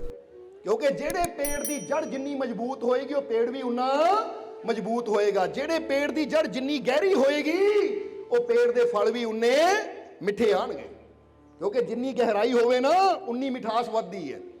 ਇਸ ਲਈ ਸਮਝਣਾ ਸਾਰਿਆਂ ਨੇ। ਹੁਣ ਜੇ ਅਸੀਂ ਆਪਣੇ ਜੀਵਨ ਨੂੰ ਵੀ ਮਜ਼ਬੂਤ ਕਰਨਾ ਚਾਹੁੰਦੇ ਹਾਂ ਤਾਂ ਸਾਨੂੰ ਵੀ ਕਿਤੇ ਨਾ ਕਿਤੇ ਆਪਣੇ ਅੰਦਰ ਜੜ ਤੇ ਕੰਮ ਕਰਨਾ ਪਏਗਾ। ਆਪਣੇ ਜੀਵਨ ਨੂੰ ਬਦਲਣਾ ਚਾਹੁੰਦੇ ਹਾਂ ਤਾਂ ਫਿਰ ਸਾਨੂੰ ਆਪਣੇ ਕਿਹਨੂੰ ਬਦਲਣਾ ਪਏਗਾ? ਆਪਣੇ ਵਿਚਾਰਾਂ ਨੂੰ, ਆਪਣੇ ਮਨ ਨੂੰ। ਇਸੇ ਲਈ ਤਾਂ ਸੰਤ ਦਾਦੂ ਨੇ ਆਪਣੀ ਬਾਣੀ 'ਚ ਬੜਾ ਪਿਆਰਾ ਕਿਹਾ ਹੈ। ਸੰਤ ਦਾਦੂ ਕਹਿੰਦੇ ਹੈ ਕਿ ਤੀਰਥ ਬ੍ਰਤ ਜਪ ਤਪ ਕੀਏ ਤਰੇ ਆਦਮੀ ਏਕ, ਬੜਾ ਹੈ ਫਲ ਸਤਸੰਗ ਕਾ ਤਾਰੇ ਜੀਵ ਅਨੇਕ। ਹੁਣ ਇਹ ਸਤਸੰਗ ਦੀ ਮਹਿਮਾ ਨੂੰ ਸੰਤ ਦਾਦੂ ਨੇ ਕਿਉਂ ਗਾਇਆ? कि कोई तीरथ ते जाता है, कोई व्रत रखता है, कोई जप करता है, कोई तप करता है। वो कहते जप करने वाला, तप करने वाला, व्रत करने वाला तो एक ही बंदा तरदा है, पर जदों इंसान प्रेम नाल शरधा दे नाल आके सतसंग दे विच बहिंदा है तो सतसंग दी ये महिमा है कि सतसंग विच बैठण वाले अनेकां जीव ही तर जाते हैं। कारण की है इहदा? संत दादू ने सतसंग दी महिमा इन्नी क्यों गाई? क्योंकि सतसंग एक वो जगह है, हुण जरा समझ लेना सारिਆਂ ने, पहले इन्हूं इदां समझ लीए। एक छोटा जिहा नत्थू लाल का वाਕਿਆ याद आ गया सानू, पहला वो समझा दईए, फिर सत्संग की महिमा बारे समझना सौखा रहेगा। कि एक छोटा जिहा बच्चा जिहदी उम्र 12-13 साल की सी, वो भीख मंग रहा सी। भीख मंग रहा सी, जदों नत्थू लाल उत्थों दी गुजरिया तो उन्हें नत्थू लाल कोलों भी मंगिया कि अंकल जी मैनू कुछ दे दिओ। तो नत्थू लाल ने उसकी उम्र देख के कहा कि बेटा इस उम्र च तां तैनूं स्कूल जाना चाहिए है, आ उम्र तेरी मंगण दी है, इस उम्र च तां तैनूं स्कूल जाना चाहिए है। ताकि वो बच्चे ने कहा कि अंकल जी मैं स्कूल भी गया सी, पर उत्थे किसी ने दिता ही कुछ नहीं मैनूं। जरा समझना सारिਆਂ ने, मैं स्कूल भी गया सी, स्कूल के गेट पर भी खड़ा होया सी, पर उत्थे मैनूं किसी ने भीख ही नहीं दिती। हुण जरा सोचो नत्थू लाल कहना की चाहता सी, पर वो बच्चा समझ की रहा सी। वो कहना चाहता सी कि ये उम्र है तेरी कुछ सीखण दी, ये उम्र है तेरी कुछ समझण दी। स्कूल च जाएगा तो तैनू कुछ सीखण नू मिलेगा, कोई ज्ञान मिलेगा, कोई समझ मिलेगी। अगर समझ मिलेगी, ज्ञान मिलेगा, सीखण नू मिलेगा तो बेटा तैनू मंगण दी कदी लोड़ नहीं पेगी। पर वो बच्चे ने की समझिया कि शायद कह रहा कि स्कूल जाके भीख मंग। बोलो समझदे हो कि नहीं? हुण तुसीं कहना जी ये कहानी तुसीं क्यों दसी? ये कहानी इसलिए असीं दसी कि अज इंसान भी की करदा है। अज इंसान कोई सत्संग च जाएगा, गुरु घर च जाएगा, पीरां फकीरां दे दरबार जाएगा, वो की जाएगा? मंगणे ही जाएगा कि मैं मंगण आया हाँ। पर ऐसे ही कहांगे जे सत्संग च जाओ, गुरु चरणों च जाओ तो मंगण नहीं, कुछ सीखण जाओ, कुछ समझण जाओ। जरा समझना सारिਆਂ ने, क्योंकि जदों असीं सही ढंग दे नाल अपने जीवन बारे समझ लिया, अपने जीवन नूं चलाउण वाली वो परम शक्ति बारे समझ लिया, तो फिर सानू कदी मंगण दी जरूरत ही नहीं पेगी। क्योंकि सारा सुखां दा भंडार जिहड़ा है ना, ये तुहाडे अंदर ही है। ये याद रखना। जिद्दां कई बार बंदा कहंदा ना कि मैनू जीवन च आराम चाहिदा है। बोलो समझदे हो कि नहीं? कई बार कह दिंदे हो कि नहीं? जे कोई बीमार है तो भी कहंदा आराम चाहिदा है, तो जे कोई उदां ठीक है वो भी कहंदा मैनू घर दे विच आराम नाल जिंदगी चाहिदी है कि मैं आराम नाल जिंदगी जियां। कह दिंदे हो कि नहीं? हुण किहनूं किहनूं आराम चाहिदा है कि मैनू घर च आराम चाहिदा, मैं चाहता मैं आराम नाल जिंदगी कट्टां। सारिਆਂ ਨੂੰ चाहिदा कि नहीं? हुण अगर असीं आराम नाल जिंदगी कटना चाहते हैं, अगर चाहते हैं मेरे जीवन च आराम आवे, तो ये आराम आएगा कदों जीवन च? जरा सोच के देखो। असीं आराम चाहते हैं पर आराम मिलता क्यों नहीं? टेंशनां क्यों मिलदियां है, चिंतावां क्यों मिलदियां है, परेशानियां क्यों मिलदियां है? इसदा कारण की है कि साडे जीवन च आराम क्यों नहीं? क्योंकि साडे जीवन च आराम इसलिए नहीं क्योंकि साडे जीवन च राम है नहीं। जदों साडे जीवन च राम आएगा उदों ही साडे जीवन च आराम आएगा। क्योंकि कहते ना आ राम, इनू इकट्ठा जोड़ देंगे आराम। मैं आराम नाल जिंदगी जीना चाहता, जिद्दां आप बच्चे नूं भेजा आराम नाल जाई, काली ना करी, आराम नाल जाई, तसल्ली नाल जाई। हुण आराम कदों साडे जीवन च आएगा? आराम चाहते तो सारे ही है, पर याद रखो जब तक वो राम, वो परमात्मा, वो प्रभु साडे जीवन च नहीं आंदा, उदों तक साडे जीवन च शांति, सुकून, खुशी आ ही नहीं सकती। इसलिए जरा समझना है इसनूं। जे असीं आराम नाल जिंदगी कटनी चाहते हैं तो फिर सानू चाहिदा है अपने जीवन ते विचार करना कि मैं जीवन च ओ कर्म कर रहा हाँ जिहड़े कर्म नाल मेरे जीवन च ओ राम आवे। राम यानी परमात्मा, वाहेगुरु, अल्लाह, ओ भगवान, ओ मालिक। जरा सोचो सारे जी कि की असीं कोई जीवन च ऐसे कर्म कर रहे हैं कि जिहदे नाल साडे जीवन च असीं कह सकीए कि आ जो मैं कर्म कर रहा ना। हुण जरा गौर करना, इत्थे एक पॉइंट नोट कर लेना तुसीं कि अज हर इंसान चाहता मैं जीवन च प्रथम आवां, पहले नंबर ते आवां। बोलो समझदे हो कि नहीं? बच्चा भी चाहता प्रथम आवां, बंदा भी चाहता बिजनेस प्रथम होवां, हर पासे बंदा प्रथम आने की कोशिश करता है कि मैं प्रथम आवां। तो हुण जरा सोचो कि दुनियावी तौर पर बिजनेस में कामयाब होने में या किसी भी चीज़ दे विच असीं प्रथम आना चाहते हैं और आप प्रथम आने की खातर असीं दूजे नूं गिराण नूं भी तैयार है, दूजे नूं पिछे करन नूं भी तैयार है। ਤਾਂ ਜ਼ਰਾ ਧਿਆਨ ਦੇਣਾ, ਜੇ ਤੁਸੀਂ ਜੀਵਨ 'ਚ ਸੱਚਮੁੱਚ ਆਰਾਮ ਚਾਹੁੰਦੇ ਹੋ ਤਾਂ ਅੱਜ ਇੱਕ ਫੈਸਲਾ ਕਰੋ ਕਿ ਮੈਂ ਪ੍ਰਥਮ ਆਉਣ ਦੀ ਕੋਸ਼ਿਸ਼ ਕਰਨੀ ਹੈ। ਕਾਹਦੇ 'ਚ? ਮੈਂ ਪ੍ਰਥਮ ਆਉਣ ਦੀ ਕੋਸ਼ਿਸ਼ ਕਰਨੀ ਹੈ ਮੁਸਕਰਾਉਣ ਵਿੱਚ। ਮੈਂ ਪ੍ਰਥਮ ਆਉਣ ਦੀ ਕੋਸ਼ਿਸ਼ ਕਰਨੀ ਹੈ ਪ੍ਰਭੂ ਦੇ ਸਿਮਰਨ ਵਿੱਚ। ਮੈਂ ਪ੍ਰਥਮ ਆਉਣ ਦੀ ਕੋਸ਼ਿਸ਼ ਕਰਨੀ ਹੈ ਦੁਖੀਆਂ ਦੀ ਮਦਦ ਕਰਨ ਵਿੱਚ, ਸੇਵਾ ਕਰਨ ਦੇ ਵਿੱਚ। ਮੈਂ ਪ੍ਰਥਮ ਆਉਣ ਦੀ ਕੋਸ਼ਿਸ਼ ਕਰਨੀ ਹੈ ਨੇਕ ਕਰਮ ਕਰਨ ਵਿੱਚ। ਮੈਂ ਪ੍ਰਥਮ ਆਉਣ ਦੀ ਕੋਸ਼ਿਸ਼ ਕਰਨੀ ਹੈ ਕ੍ਰੋਧ ਨੂੰ ਤਿਆਗਣ ਵਿੱਚ। ਕਿਉਂਕਿ ਕਈ ਵਾਰ ਹੁੰਦਾ ਨਾ ਬੰਦਾ ਘਰ ਦੇ ਵਿੱਚ ਲੈ ਪਹਿਲਾਂ ਉਹ ਛੱਡੇ। ਉਹ ਕਿਉਂ ਛੱਡੇ? ਜੇ ਮੈਂ ਹੋਰ ਹਰ ਜਗ੍ਹਾ ਚਾਹੁੰਦਾ ਕਿ ਮੈਂ ਅੱਗੇ ਹੋਵਾਂ ਤਾਂ ਕੀ ਬੁਰਾਈ ਛੱਡਣ 'ਚ ਮੈਂ ਅੱਗੇ ਨਹੀਂ ਹੋ ਸਕਦਾ? ਸਮਝਦੇ ਹੋ ਕਿ ਨਹੀਂ? ਕੀ ਮੈਂ ਬੁਰਾ ਬੋਲਣ 'ਚ, ਬੰਦੇ ਨੂੰ ਪਤਾ ਉਹ ਵੀ ਬੁਰਾ ਬੋਲਦਾ, ਮੈਂ ਵੀ ਬੁਰਾ ਬੋਲਦਾ ਹਾਂ, ਉਹ ਵੀ ਕ੍ਰੋਧਿਤ ਹੈ, ਮੈਂ ਵੀ ਕ੍ਰੋਧ ਨਾਲ ਭਰਿਆ ਹਾਂ, ਤਾਂ ਮੈਨੂੰ ਚਾਹੀਦਾ ਜੇ ਮੈਂ ਹੋਰ ਹਰ ਚੀਜ਼ਾਂ 'ਚ ਅੱਗੇ ਵਧਣ ਦੀ ਕੋਸ਼ਿਸ਼ ਕਰਦਾ ਕਿ ਮੈਂ ਪਹਿਲਾਂ। ਤੁਸੀਂ ਦੇਖ ਲਓ ਨਾ, ਕਿਤੇ ਲਾਈਨ ਲੱਗੀ ਹੋਵੇ, ਹਰ ਬੰਦਾ ਕਹਿੰਦਾ ਹਟ ਪਿੱਛੇ, ਮੈਂ ਪਹਿਲਾਂ। ਗੱਡੀ ਲੈ ਕੇ ਵੀ ਜਾਣਾ ਹੋਵੇ ਨਾ ਤਾਂ ਗੱਡੀਆਂ ਦੀ ਲਾਈਨ ਲੱਗੀ ਤਾਂ ਪਿੱਛੇ ਦੀ ਗੱਡੀ ਵਾਲਾ ਆਂਦਾ ਅੱਗੇ ਲੈ ਜਾਂਦਾ ਹੈ, ਮੈਂ ਪਹਿਲਾਂ। ਜੇ ਹਰ ਚੀਜ਼ 'ਚ ਅਸੀਂ ਪਹਿਲਾਂ ਕਰਦੇ ਹਾਂ ਬਾਹਰੀ ਤੌਰ ਤੇ, ਤਾਂ ਫਿਰ ਅਸੀਂ ਅੱਛਾਈਆਂ ਨੂੰ ਪਹਿਲ ਕਿਉਂ ਨਹੀਂ ਕਰਦੇ? ਅਸੀਂ ਖੁਸ਼ੀਆਂ ਨੂੰ ਪਹਿਲ ਕਿਉਂ ਨਹੀਂ ਕਰਦੇ? ਅਸੀਂ ਕ੍ਰੋਧ ਨੂੰ ਤਿਆਗਣ 'ਚ, ਬੁਰਾਈਆਂ ਨੂੰ ਤਿਆਗਣ 'ਚ, ਆਪਣੇ ਅੰਦਰੋਂ ਆਪਣੀਆਂ ਬੁਰੀਆਂ ਆਦਤਾਂ ਨੂੰ ਤਿਆਗਣ 'ਚ ਪਹਿਲ ਕਿਉਂ ਨਹੀਂ ਕਰਦੇ? ਹੁਣ ਜਦੋਂ ਅੰਦਰ ਦੀ ਗੱਲ ਆਉਂਦੀ ਹੈ ਬਦਲਾਵ ਦੀ, ਉਦੋਂ ਬੰਦਾ ਕਹਿੰਦਾ ਪਹਿਲਾਂ ਉਹ ਕਰੇ, ਪਹਿਲਾਂ ਉਹ ਮਾਫੀ ਮੰਗੇ, ਪਹਿਲਾਂ ਉਹ ਆਪਣਾ ਕ੍ਰੋਧ ਛੱਡੇ, ਪਹਿਲਾਂ ਉਹ ਨਸ਼ਾ ਛੱਡੇ, ਪਹਿਲਾਂ ਉਹ ਬੁਰਾਈ ਛੱਡੇ, ਪਹਿਲਾਂ ਉਹ ਝੂਠ ਬੋਲਣਾ ਛੱਡੇ। ਹੁਣ ਜਦੋਂ ਅਸੀਂ ਦੂਜੇ ਨੂੰ ਕਹਿੰਦੇ ਪਹਿਲਾਂ ਤੂੰ ਕਰ, ਪਹਿਲਾਂ ਤੂੰ ਕਰ, ਪਹਿਲਾਂ ਤੂੰ ਕਰ, ਤਾਂ ਫਿਰ ਇਦਾਂ ਹੀ ਜ਼ਿੰਦਗੀ ਗੁਜ਼ਰ ਜਾਂਦੀ ਹੈ। ਔਰ ਇਨਸਾਨ ਦਾ ਜਿਹੜਾ ਜੀਵਨ ਹੈ ਨਾ, ਇਹ ਦੁੱਖਾਂ ਪਰੇਸ਼ਾਨੀਆਂ ਨਾਲ ਹੀ ਭਰਿਆ ਰਹਿੰਦਾ ਹੈ। ਜੇ ਅੱਜ ਇਨਸਾਨ ਫੈਸਲਾ ਕਰ ਲਵੇ ਕਿ ਹਰ ਚੰਗੇ ਕੰਮ ਦੀ ਸ਼ੁਰੂਆਤ ਪਹਿਲਾਂ ਮੈਂ ਕਰਨੀ, ਜਿਹੜਾ ਕੰਮ ਵੀ ਅੱਛਾ ਹੈ, ਜਿਹੜਾ ਕੰਮ ਵੀ ਚੰਗਾ ਹੈ, ਜੇ ਸ਼ਾਂਤੀ ਦੀ ਲੋੜ ਹੈ ਘਰ ਦੇ ਵਿੱਚ, ਤਾਂ ਸ਼ੁਰੂਆਤ ਮੈਂ ਕਰਨੀ ਹੈ ਕਿ ਮੈਂ ਸ਼ਾਂਤ ਰਹਿਣਾ, ਮੈਂ ਫੈਸਲਾ ਕਰ ਲੈਣਾ ਹੈ। ਸਮਝਦੇ ਹੋ ਕਿ ਨਹੀਂ? ਹੁਣ ਜਰਾ ਸੋਚੋ, ਜੇ ਤੁਸੀਂ ਫੈਸਲਾ ਕਰ ਲਵੋ ਕਿ ਮੈਂ ਸ਼ਾਂਤ ਰਹਿਣਾ ਹੈ, ਤਾਂ ਆਪਣੇ ਫੈਸਲੇ ਨੂੰ ਇੰਨਾ ਮਜ਼ਬੂਤ ਕਰੋ ਕਿ ਦੂਜਾ ਕੋਈ ਤੁਹਾਨੂੰ ਜਿੰਨਾ ਮਰਜ਼ੀ ਡਿਸਟਰਬ ਕਰੀ ਜਾਵੇ, ਤੁਸੀਂ ਕਹੋ ਮੈਂ ਹੁਣ ਡਿਸਟਰਬ ਨਹੀਂ ਹੋਣਾ, ਕਿਉਂਕਿ ਮੈਂ ਫੈਸਲਾ ਲੈ ਲਿਆ, ਮੈਂ ਸ਼ਾਂਤ ਰਹਿਣਾ ਹੈ। ਬੋਲੋ, ਸਮਝਦੇ ਹੋ ਕਿ ਨਹੀਂ? ਜਿਹਦਾ ਕਈ ਵਾਰ ਮਿਸਾਲ ਦੇਈਦੀ ਹੈ ਨਾ ਕਿ ਜੇ ਤੁਸੀਂ ਸੋਚ ਲਓ ਇਹ ਮੁੱਠੀ ਬੰਦ ਰੱਖਣੀ ਹੈ, ਤਾਂ ਕੋਈ ਤੁਹਾਡੀ ਮੁੱਠੀ ਖੋਲਣ ਦੀ ਕੋਸ਼ਿਸ਼ ਕਰੇ। ਜਰਾ ਹੁਣ ਸੋਚੋ, ਫਰਜ਼ ਕਰੋ ਤੁਹਾਡੇ ਹੱਥ ਵਿੱਚ ਇੱਕ ਸੋਨੇ ਦੀ ਗਿੰਨੀ ਹੈ ਜਾਂ ਸੋਨੇ ਦਾ ਰੁਪਇਆ ਹੈ, ਬੜਾ ਕੀਮਤੀ ਹੈ, ਤੁਹਾਨੂੰ ਪਤਾ ਹੈ ਕਿ ਸੋਨੇ ਦੀ ਕੀ ਕੀਮਤ ਹੈ। ਹੁਣ ਕੋਈ ਆਵੇ ਤੁਹਾਡੀ ਮੁੱਠੀ ਖੋਲੇ ਕਿ ਲੈ ਵੀ ਜੇ ਨਾ ਮੁੱਠੀ ਖੋਲ ਲਈ ਇਹ ਉਹਦਾ, ਤਾਂ ਫਿਰ ਤੁਸੀਂ ਆਪਣੀ ਜਾਨ ਲਾ ਦੇਣੀ ਹੈ। ਤੁਸੀਂ ਕਹਿਣਾ ਮਰ ਜਾਣਾ, ਪਰ ਮੈਂ ਮੁੱਠੀ ਖੋਲਣੀ ਨਹੀਂ ਹੈ, ਕਿਉਂਕਿ ਮੇਰੇ ਹੱਥ ਵਿੱਚ ਬੜੀ ਕੀਮਤੀ ਚੀਜ਼ ਹੈ, ਜੇ ਨਾ ਖੋਲ ਲਈ ਉਹਨੂੰ ਮਿਲ ਜਾਣਾ ਭਾਈ, ਜੇ ਨਾ ਖੁੱਲੀ ਤਾਂ ਮੇਰੀ। ਬੋਲੋ, ਸਮਝਦੇ ਹੋ ਕਿ ਨਹੀਂ? ਤਾਂ ਤੁਸੀਂ ਕਿੰਨੀ ਕੋਸ਼ਿਸ਼ ਕਰਨੀ ਹੈ? ਜਵਾਬ ਦੇ ਦਿਓ ਸਾਨੂੰ। ਤੁਸੀਂ ਕਿੰਨੀ ਕੋਸ਼ਿਸ਼ ਕਰਨੀ? ਤੁਸੀਂ ਜਾਨ ਲਾ ਦੇਣੀ ਹੈ ਕਿ ਕਿਸੇ ਤਰ੍ਹਾਂ ਮੁੱਠੀ ਨਾ ਖੁੱਲੇ। ਤਾਂ ਹੁਣ ਜਰਾ ਸੋਚੋ, ਜੇ ਇੱਕ ਸੋਨੇ ਦੇ ਸਿੱਕੇ ਵਾਸਤੇ ਜਾਂ ਕੀਮਤੀ ਚੀਜ਼ ਵਾਸਤੇ ਤੁਸੀਂ ਪੂਰੀ ਜਾਨ ਲਗਾ ਸਕਦੇ ਹੋ ਕਿ ਮੈਂ ਮੁੱਠੀ ਨਹੀਂ ਖੋਲਣੀ, ਤਾਂ ਘਰ ਦੀ ਸ਼ਾਂਤੀ ਵਾਸਤੇ ਨਹੀਂ ਥੋੜੀ ਮਿਹਨਤ ਕਰ ਸਕਦੇ? ਤੁਸੀਂ ਉੱਥੇ ਨਹੀਂ ਮੁੱਠੀ ਬੰਦ ਕਰ ਸਕਦੇ ਕਿ ਲੈ ਮੈਂ ਕਰ ਲਈ ਮੁੱਠੀ ਬੰਦ, ਮੈਂ ਨਹੀਂ ਕ੍ਰੋਧ ਕਰਨਾ। ਹੁਣ ਅਸੀਂ ਸੋਨੇ ਨੂੰ ਕੀਮਤੀ ਸਮਝ ਲੈਂਦੇ ਆ, ਅਸੀਂ ਪਦਾਰਥਾਂ ਨੂੰ ਕੀਮਤੀ ਸਮਝ ਲੈਂਦੇ ਆ, ਪਰ ਸਾਡੇ ਜੀਵਨ 'ਚ ਜੋ ਪਿਆਰ ਹੈ, ਜੋ ਸ਼ਾਂਤੀ ਹੈ, ਜੋ ਸਾਡੇ ਜੀਵਨ 'ਚ ਖੁਸ਼ੀਆਂ ਹੈ, ਉਹਨਾਂ ਨੂੰ ਅਸੀਂ ਕੀਮਤੀ ਨਹੀਂ ਸਮਝਦੇ। ਹਾਲਾਂਕਿ ਚਾਹੁੰਦੇ ਸਾਰੇ ਉਹ ਪਾਣਾ ਹੈ, ਪਰ ਅਸੀਂ ਉਹਦੀ ਕੀਮਤ ਨਹੀਂ ਸਮਝਦੇ। ਇਸ ਲਈ ਮਾੜੀ ਮਾੜੀ ਗੱਲ ਪਿੱਛੇ ਅਸੀਂ ਕ੍ਰੋਧ ਕਰਦੇ ਹਾਂ, ਝਗੜੇ ਕਰਦੇ ਹਾਂ, ਜਾਂ ਇੱਕ ਦੂਜੇ ਨੂੰ ਨਿੰਦਣਾ ਸ਼ੁਰੂ ਕਰ ਦਿੰਦੇ ਹਾਂ। ਉੱਥੇ ਵੀ ਸਾਨੂੰ ਫੈਸਲਾ ਲੈਣਾ ਪਏਗਾ ਕਿ ਅਗਰ ਮੈਂ ਜੀਵਨ 'ਚ ਖੁਸ਼ੀ ਚਾਹੁੰਦਾ ਹਾਂ ਤਾਂ ਮੈਂ ਫੈਸਲਾ ਕਰ ਲੈਣਾ ਹੈ ਕਿ ਮੈਂ ਕ੍ਰੋਧ ਨਹੀਂ ਕਰਨਾ, ਕਿਉਂਕਿ ਇਹ ਬੜੀ ਕੀਮਤੀ ਚੀਜ਼ ਹੈ। ਮੇਰੇ ਘਰ ਦਾ ਪਿਆਰ ਬੜੀ ਕੀਮਤੀ ਚੀਜ਼ ਹੈ, ਮੇਰੇ ਘਰ ਦੀ ਖੁਸ਼ੀ, ਮੇਰੇ ਘਰ ਦੀ ਸ਼ਾਂਤੀ, ਇਸ ਲਈ ਇਹ ਇੰਨੀ ਕੀਮਤੀ ਹੈ ਕਿ ਮੈਂ ਕਿਸੇ ਵੀ ਕੀਮਤ ਤੇ ਇਹਨੂੰ ਜਾਣ ਨਹੀਂ ਦੇਣਾ।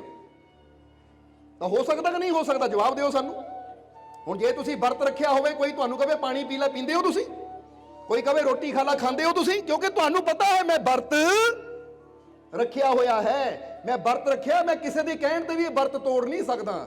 ਮੈਂ ਪਾਣੀ ਨਹੀਂ ਪੀ ਸਕਦਾ, ਮੈਂ ਰੋਟੀ ਨਹੀਂ ਖਾ ਸਕਦਾ। ਜਦੋਂ ਟਾਈਮ ਹੋਣਾ ਤਾਂ ਟਾਈਮ ਤੇ ਕਿਸੇ ਨੂੰ ਕਹਿਣ ਦੀ ਲੋੜ ਨਹੀਂ, ਮੈਂ ਆਪੇ ਹੀ ਪਾਣੀ ਵੀ ਪੀ ਲੈਣਾ, ਰੋਟੀ ਵੀ ਖਾ ਲੈਣੀ ਹੈ। ਤਾਂ ਹੁਣ ਜ਼ਰਾ ਸੋਚੋ, ਜੇ ਕਿਸੇ ਦਿਨ ਤਿਉਹਾਰ ਤੇ ਅਸੀਂ ਵਰਤ ਰੱਖ ਸਕਦੇ ਹਾਂ ਕਿ ਮੈਂ ਪਾਣੀ ਨਹੀਂ ਪੀਣਾ, ਪਾਣੀ ਦਾ ਵਰਤ ਹੈ, ਮੈਂ ਰੋਟੀ ਨਹੀਂ ਖਾਣੀ, ਰੋਟੀ ਦਾ ਵਰਤ ਹੈ, ਤਾਂ ਅਸੀਂ ਆਪਣੇ ਜੀਵਨ 'ਚ ਖੁਸ਼ੀਆਂ ਦੇ ਵਾਸਤੇ, ਸ਼ਾਂਤੀ, ਸਫਲਤਾ ਦੇ ਵਾਸਤੇ ਕੀ ਅਸੀਂ ਕ੍ਰੋਧ ਦਾ ਵਰਤ ਨਹੀਂ ਰੱਖ ਸਕਦੇ? ਅਸ਼ਾਂਤੀ ਦਾ ਵਰਤ ਨਹੀਂ ਰੱਖ ਸਕਦੇ ਕਿ ਮੈਂ ਅਸ਼ਾਂਤ ਨਹੀਂ ਹੋਣਾ, ਮੈਂ ਸ਼ਾਂਤ ਰਹਿਣਾ ਹੈ। ਅੱਜ ਮੈਂ ਕ੍ਰੋਧ ਦਾ ਵਰਤ ਰੱਖਿਆ, ਵਰਤ ਰੱਖਿਆ ਮੈਂ ਰੋਟੀ ਨਹੀਂ ਖਾਣੀ, ਅੱਜ ਮੈਂ ਵਰਤ ਰੱਖਿਆ ਕਿ ਮੈਂ ਕ੍ਰੋਧ ਨਹੀਂ ਕਰਨਾ। ਸੋ ਅਗਰ ਥੋੜੀ ਜਿਹੀ ਇਨਸਾਨ ਕੋਸ਼ਿਸ਼ ਕਰੇ ਤਾਂ ਇਨਸਾਨ, ਹੁਣ ਇਹ ਚੀਜ਼ ਜ਼ਰਾ ਸਮਝਣਾ, ਹੁਣ ਸ਼ਾਂਤੀ ਬੰਦਾ ਚਾਹੁੰਦਾ ਹੈ ਪਰ ਉਹਦੇ ਵਾਸਤੇ ਉਪਾਏ ਬਾਹਰ ਕਰ ਰਿਹਾ ਹੈ, ਪਰ ਗਲਤੀ ਕਿੱਥੇ ਹੋ ਰਹੀ ਹੈ? ਅੰਦਰ।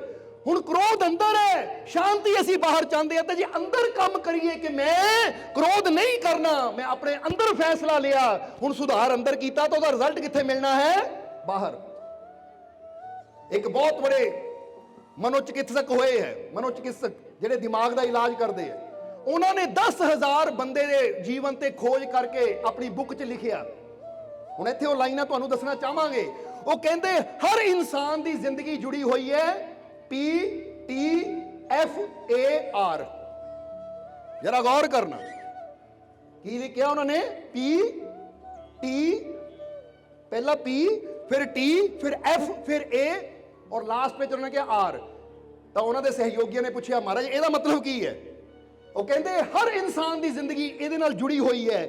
ਅਗਰ ਇਨਸਾਨ ਇਹਨਾਂ ਨੂੰ ਸਮਝ ਲਵੇ ਤਾਂ ਇਨਸਾਨ ਪੂਰੀ ਜ਼ਿੰਦਗੀ 'ਚ ਸੁਧਾਰ ਕਰ ਸਕਦਾ ਹੈ। ਉਹ ਕਹਿੰਦੇ ਫਿਰ ਸਮਝਾਓ ਇਹਦਾ ਮਤਲਬ ਕੀ ਹੈ? ਤਾਂ ਤੁਸੀਂ ਵੀ ਸਮਝ ਲਓ। ਉਹ ਕਹਿੰਦੇ P ਤੋਂ ਮਤਲਬ ਹੈ ਪ੍ਰੋਗਰਾਮਿੰਗ। ਬੋਲੋ ਸਮਝਦੇ ਹੋ ਕਿ ਨਹੀਂ? P, T, ਫਿਰ T ਤੋਂ ਮਤਲਬ ਹੈ ਥਾਟ, ਫਿਰ F ਤੋਂ ਮਤਲਬ ਹੈ ਫੀਲਿੰਗ, ਫਿਰ A ਤੋਂ ਮਤਲਬ ਹੈ ਐਕਸ਼ਨ, ਫਿਰ R ਤੋਂ ਮਤਲਬ ਹੈ ਰਿਜ਼ਲਟ। ਬੋਲੋ ਸਮਝਦੇ ਹੋ ਕਿ ਨਹੀਂ? ਯਾਨੀ P ਪਹਿਲਾਂ ਪ੍ਰੋਗਰਾਮਿੰਗ, ਕਿ ਇਨਸਾਨ ਦੀ ਜਿੱਦਾਂ ਦੀ ਪ੍ਰੋਗਰਾਮਿੰਗ ਹੁੰਦੀ ਹੈ ਨਾ। ਹੁਣ ਪ੍ਰੋਗਰਾਮਿੰਗ ਕਿਹਨੂੰ ਕਹਿ ਦਿੰਦੇ ਆ? ਪ੍ਰੋਗਰਾਮਿੰਗ ਕਹਿ ਦਿੰਦੇ ਆ ਕਿ ਅਸੀਂ ਕੀ ਦੇਖਦੇ ਆ ਜੋ ਸਾਡੇ ਅੰਦਰ ਜਾ ਰਿਹਾ ਹੈ। ਜੋ ਅਸੀਂ ਦੇਖਦੇ ਆ ਉਹ ਵੀ ਸਾਡੇ ਅੰਦਰ ਫੀਡ ਹੋ ਰਿਹਾ ਹੈ, ਜੋ ਅਸੀਂ ਸੁਣਦੇ ਆ ਉਹ ਵੀ ਸਾਡੇ ਅੰਦਰ ਫੀਡ ਹੋ ਰਿਹਾ। ਇਹਨੂੰ ਕਹਿੰਦੇ ਪ੍ਰੋਗਰਾਮਿੰਗ। ਕਿ ਸਾਡੇ ਅੰਦਰ ਕਿਹੜਾ ਪ੍ਰੋਗਰਾਮ ਚੱਲ ਰਿਹਾ ਹੈ, ਸਾਡੇ ਅੰਦਰ ਕੀ ਜਾ ਰਿਹਾ ਹੈ। ਇਸ ਲਈ ਤਾਂ ਹੀ ਤਾਂ ਗੁਰੂਆਂ ਰਹਿਬਰਾਂ ਨੇ ਵੀ ਕਿਹਾ ਹੈ ਕਿ ਤੂੰ ਜਿੱਦਾਂ ਦਾ ਭੋਜਨ ਕਰੇਗਾ, ਜਿੱਦਾਂ ਦੇ ਵਿਚਾਰ ਸੁਣੇਗਾ, ਤੇਰਾ ਮਨ ਉਦਾਂ ਦਾ ਹੁੰਦਾ ਚਲਾ ਜਾਏਗਾ। ਇਸ ਲਈ ਸਮਝਣਾ ਸਾਰਿਆਂ ਨੇ। ਤਾਂ ਹੀ ਇੱਥੇ ਤੁਹਾਨੂੰ ਇੱਕ ਗੱਲ ਕਵਾਂਗੇ, ਕਿਉਂਕਿ ਨਵਾਂ ਸਾਲ ਜੇ ਅਸੀਂ ਚਾਹੁੰਦੇ ਖੁਸ਼ੀਆਂ ਭਰਿਆ ਆਵੇ ਤਾਂ ਸਾਡੀ ਜ਼ਿੰਦਗੀ 'ਚ ਇਹ ਨਵੀਂ ਇੱਕ ਸ਼ੁਰੂਆਤ ਵੀ ਹੋਣੀ ਚਾਹੀਦੀ ਹੈ। ਕਿ ਅੱਜ ਤੋਂ ਇੱਕ ਫੈਸਲਾ ਕਰੋ ਆਪਣੇ ਜੀਵਨ ਦੇ ਵਿੱਚ ਕਿ ਮੈਂ ਜੋ ਦੇਖਣਾ ਹੈ ਅੱਛਾ ਦੇਖਣਾ ਹੈ। ਕਿਉਂਕਿ ਇਹ ਯਾਦ ਰੱਖਣਾ, ਜੋ ਅਸੀਂ ਦੇਖਦੇ ਆ ਨਾ ਕਿਤੇ ਉਹ ਸਾਡੀ ਪ੍ਰੋਗਰਾਮਿੰਗ ਬਣਦੀ ਹੈ, ਯਾਨੀ ਸਾਡੇ ਅੰਦਰ ਉਹ ਚੀਜ਼ ਜਾਂਦੀ ਹੈ, ਫੀਡ ਹੋ ਜਾਂਦੀ ਹੈ। ਤਾਂ ਹੀ ਤਾਂ ਤੁਸੀਂ ਕੋਈ ਸੀਨ ਦੇਖ ਲਵੋਗੇ। ਹੁਣ ਫਰਜ਼ ਕਰੋ ਤੁਸੀਂ ਦੇਖ ਲਿਆ ਕਿਤੇ ਕੋਈ ਐਕਸੀਡੈਂਟ ਹੁੰਦਾ, ਤੁਸੀਂ ਘਰ ਆ ਜਾਂਦੇ ਹੋ, ਰਾਤ ਨੂੰ ਅੱਖਾਂ ਮੋਰੇ ਵੀ ਉਹੀ ਸੀਨ ਘੁੰਮਦਾ ਹੈ। ਕਿਉਂ ਘੁੰਮਦਾ ਹੈ? ਉਹ ਸੀਨ ਤਾਂ ਚਲਾ ਗਿਆ, 2 ਘੰਟੇ ਹੋ ਗਏ, 3 ਘੰਟੇ ਹੋ ਗਏ ਗਏ ਨੂੰ, ਪਰ ਫਿਰ ਵੀ ਉਹ ਤਸਵੀਰ ਘੁੰਮਦੀ, ਕਿਉਂਕਿ ਤੁਹਾਡੇ ਅੰਦਰ ਫੀਡ ਉਹ ਚੀਜ਼ ਹੋ ਗਈ। ਤੁਸੀਂ ਕਿਸੇ ਦੀ ਗੱਲ ਸੁਣਦੇ ਹੋ, ਕੋਈ ਤੁਹਾਨੂੰ ਬੁਰਾ ਬੋਲ ਦਿੰਦਾ ਜਾਂ ਕੋਈ ਚੰਗਾ ਬੋਲ ਦਿੰਦਾ, ਉਹ ਚੀਜ਼ ਕੰਨਾਂ ਰਾਹੀਂ ਸੁਣ ਕੇ ਤੁਹਾਡੇ ਅੰਦਰ ਗੂੰਜਦੀ ਰਹਿੰਦੀ ਹੈ। ਤੁਸੀਂ ਅਗਲੇ ਦਿਨ, 2 ਦਿਨ, 10 ਦਿਨ ਬਾਅਦ ਵੀ ਯਾਦ ਕਰਦੇ ਹੋ, ਫਲਾਣੇ ਨੇ ਮੈਨੂੰ ਇਦਾਂ ਦਾ ਕਿਹਾ, ਆਹ ਬੋਲਿਆ, ਇਹਦਾ ਮਤਲਬ ਉਹ ਚੀਜ਼ ਤੁਹਾਡੇ ਅੰਦਰ ਫੀਡ ਹੋ ਗਈ ਹੈ, ਪ੍ਰੋਗਰਾਮਿੰਗ ਹੋ ਰਹੀ ਹੈ ਤੁਹਾਡੇ ਮਨ ਦੀ। ਹੁਣ ਜੇ ਤੁਸੀਂ ਬੁਰਾ ਦੇਖਣ ਵਾਲੀ ਧਿਆਨ ਰੱਖਾਂਗੇ, ਯਾਨੀ ਬੁਰਾ ਸੁਣਾਂਗੇ। ਹੁਣ ਫਰਜ਼ ਕਰੋ ਇਨਸਾਨ ਸੁਣੀ ਜਾਵੇ ਦੰਗਿਆਂ ਬਾਰੇ, ਇਨਸਾਨ ਸੁਣੀ ਜਾਵੇ ਚੋਰੀਆਂ ਬਾਰੇ, ਇਨਸਾਨ ਸੁਣੀ ਜਾਵੇ ਐਕਸੀਡੈਂਟਾਂ ਬਾਰੇ, ਤਾਂ ਉਹਦੀ ਪ੍ਰੋਗਰਾਮਿੰਗ ਕੀ ਹੋ ਗਈ? ਬੁਰੀ ਪ੍ਰੋਗਰਾਮਿੰਗ ਹੋਈ ਹੈ। ਹੁਣ ਉਹਦੇ ਅੰਦਰ ਖਿਆਲ ਕਿਹੜੇ ਚੱਲਣੇ ਆ? ਗੱਲਾਂ ਕਿਹੜੀਆਂ ਘੁੰਮਣੀਆਂ ਹੈ? ਬੁਰੀਆਂ। ਕਿ ਭਾਈ ਉੱਥੇ ਚੋਰੀ ਹੋ ਗਈ, ਕਿਤੇ ਮੇਰੇ ਘਰ ਨਾ ਹੋ ਜਾਵੇ। ਉਹਦਾ ਐਕਸੀਡੈਂਟ ਹੋ ਗਿਆ, ਹੁਣ ਮੇਰਾ ਬੱਚਾ ਵੀ ਗਿਆ, ਕਿਤੇ ਉਹਦਾ ਐਕਸੀਡੈਂਟ ਨਾ ਹੋ ਜਾਵੇ। ਉਹ ਇਦਾਂ ਸੁੱਤਾ ਸੀ, ਉਹਦੀ ਮੌਤ ਹੋ ਗਈ, ਰਾਤ ਨੂੰ ਉਹਦਾ ਡਰਦਾ ਕਿਤੇ ਮੇਤੇ ਪੱਖਾ ਨਾ ਗਿਰ ਜਾਵੇ, ਮੈਂ ਨਾ ਮਰ ਜਾਵਾਂ। ਕਿਉਂਕਿ ਕੀ ਚੀਜ਼ ਹੈ? ਡਰ ਕਿੱਥੋਂ ਆਉਂਦਾ ਹੈ? ਇਹ ਸਾਰੀ ਬੰਦੇ ਦੀ ਪ੍ਰੋਗਰਾਮਿੰਗ ਹੈ।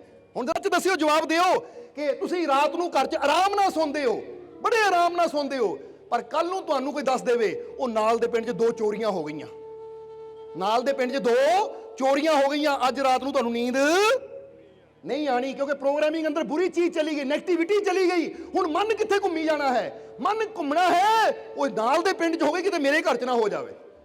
ਹੁਣ ਬੰਦਾ ਸੋਚੇ, ਜਰਾ ਗੌਰ ਕਰਨਾ, ਬੰਦਾ ਸੋਚੇ ਕਿ ਚੋਰੀ ਕੱਲ ਹੋਈ ਹੈ, ਪਰ ਕੱਲ ਦੀ ਰਾਤ ਤਾਂ ਮੈਂ ਆਰਾਮ ਨਾਲ ਸੁੱਤਾ ਸੀ, ਅੱਜ ਹੀ ਮੇਰੀ ਨੀਂਦ ਕਿਉਂ ਉੜੀ ਹੈ? ਕਿਉਂਕਿ ਉਹ ਗੱਲ ਮੈਂ ਸੁਣ ਲਈ, ਉਹ ਮੇਰੇ ਅੰਦਰ ਫੀਡ ਹੋ ਗਈ, ਹੁਣ ਉਹੀ ਗੱਲ ਬਾਰ-ਬਾਰ ਅੰਦਰ ਚੱਲ ਰਹੀ ਹੈ। ਜਰਾ ਸਮਝੋ, ਇਹਨੂੰ ਕਹਿੰਦੇ ਪ੍ਰੋਗਰਾਮਿੰਗ। ਤਾਂ ਹੀ ਕਿਹਾ ਜਾਂਦਾ, ਗੁਰੂ ਰਹਿਬਰ ਕਹਿੰਦੇ ਜੇ ਆਪਣੇ ਜੀਵਨ 'ਚ ਖੁਸ਼ੀਆਂ ਭਰਨੀਆਂ ਚਾਹੁੰਦੇ ਹੋ, ਆਪਣੇ ਜੀਵਨ ਨੂੰ ਸਫਲ ਬਣਾਉਣਾ ਚਾਹੁੰਦੇ ਹੋ, ਤਾਂ ਫਿਰ ਕੀ ਕਰਨਾ ਚਾਹੀਦਾ ਹੈ? ਅੱਛੇ ਸ਼ਬਦ ਸੁਣੀਏ, ਅੱਛੀ ਸੋਬਤ ਵਿੱਚ ਬੈਠੀਏ, ਕਿਉਂਕਿ ਸਾਡੇ ਅੰਦਰ ਵਿਸ਼ਵਾਸ ਦੇ ਵਚਨ ਜਾਂਦੇ ਆ, ਸਾਡੇ ਅੰਦਰ ਹਿੰਮਤ ਹੌਸਲੇ ਵਾਲੇ ਵਚਨ ਜਾਂਦੇ ਆ, ਤਾਂ ਸਾਡੀ ਹਿੰਮਤ ਵੀ, ਸਾਡਾ ਵਿਸ਼ਵਾਸ ਵੀ ਵੱਧ ਜਾਂਦਾ ਹੈ। ਇਸ ਲਈ ਆਪਣੇ ਘਰ ਨੂੰ ਤਾਲਾ ਲਾ ਲਿਆ, ਲੌਕ ਲਾ ਲਿਆ, ਹੁਣ ਤੁਸੀਂ ਦਰਵਾਜ਼ੇ ਬੰਦ ਕਰਕੇ ਸੁੱਤੇ ਹੋ, ਤਾਂ ਚਾਹੀਦਾ ਇਹ ਸੀ ਸੌਂ ਜਾਈਏ, ਆਪਣੇ ਮਾਲਿਕ ਤੇ ਵਿਸ਼ਵਾਸ ਰੱਖੀਏ। ਠੀਕ ਆ, ਆਪਾਂ ਜੋ ਪ੍ਰਬੰਧ ਕਰਨਾ ਸੀ ਉਹ ਕਰ ਲਿਆ, ਪਰ ਹੁਣ ਡਰੀ ਕਿਉਂ ਜਾਣਾ?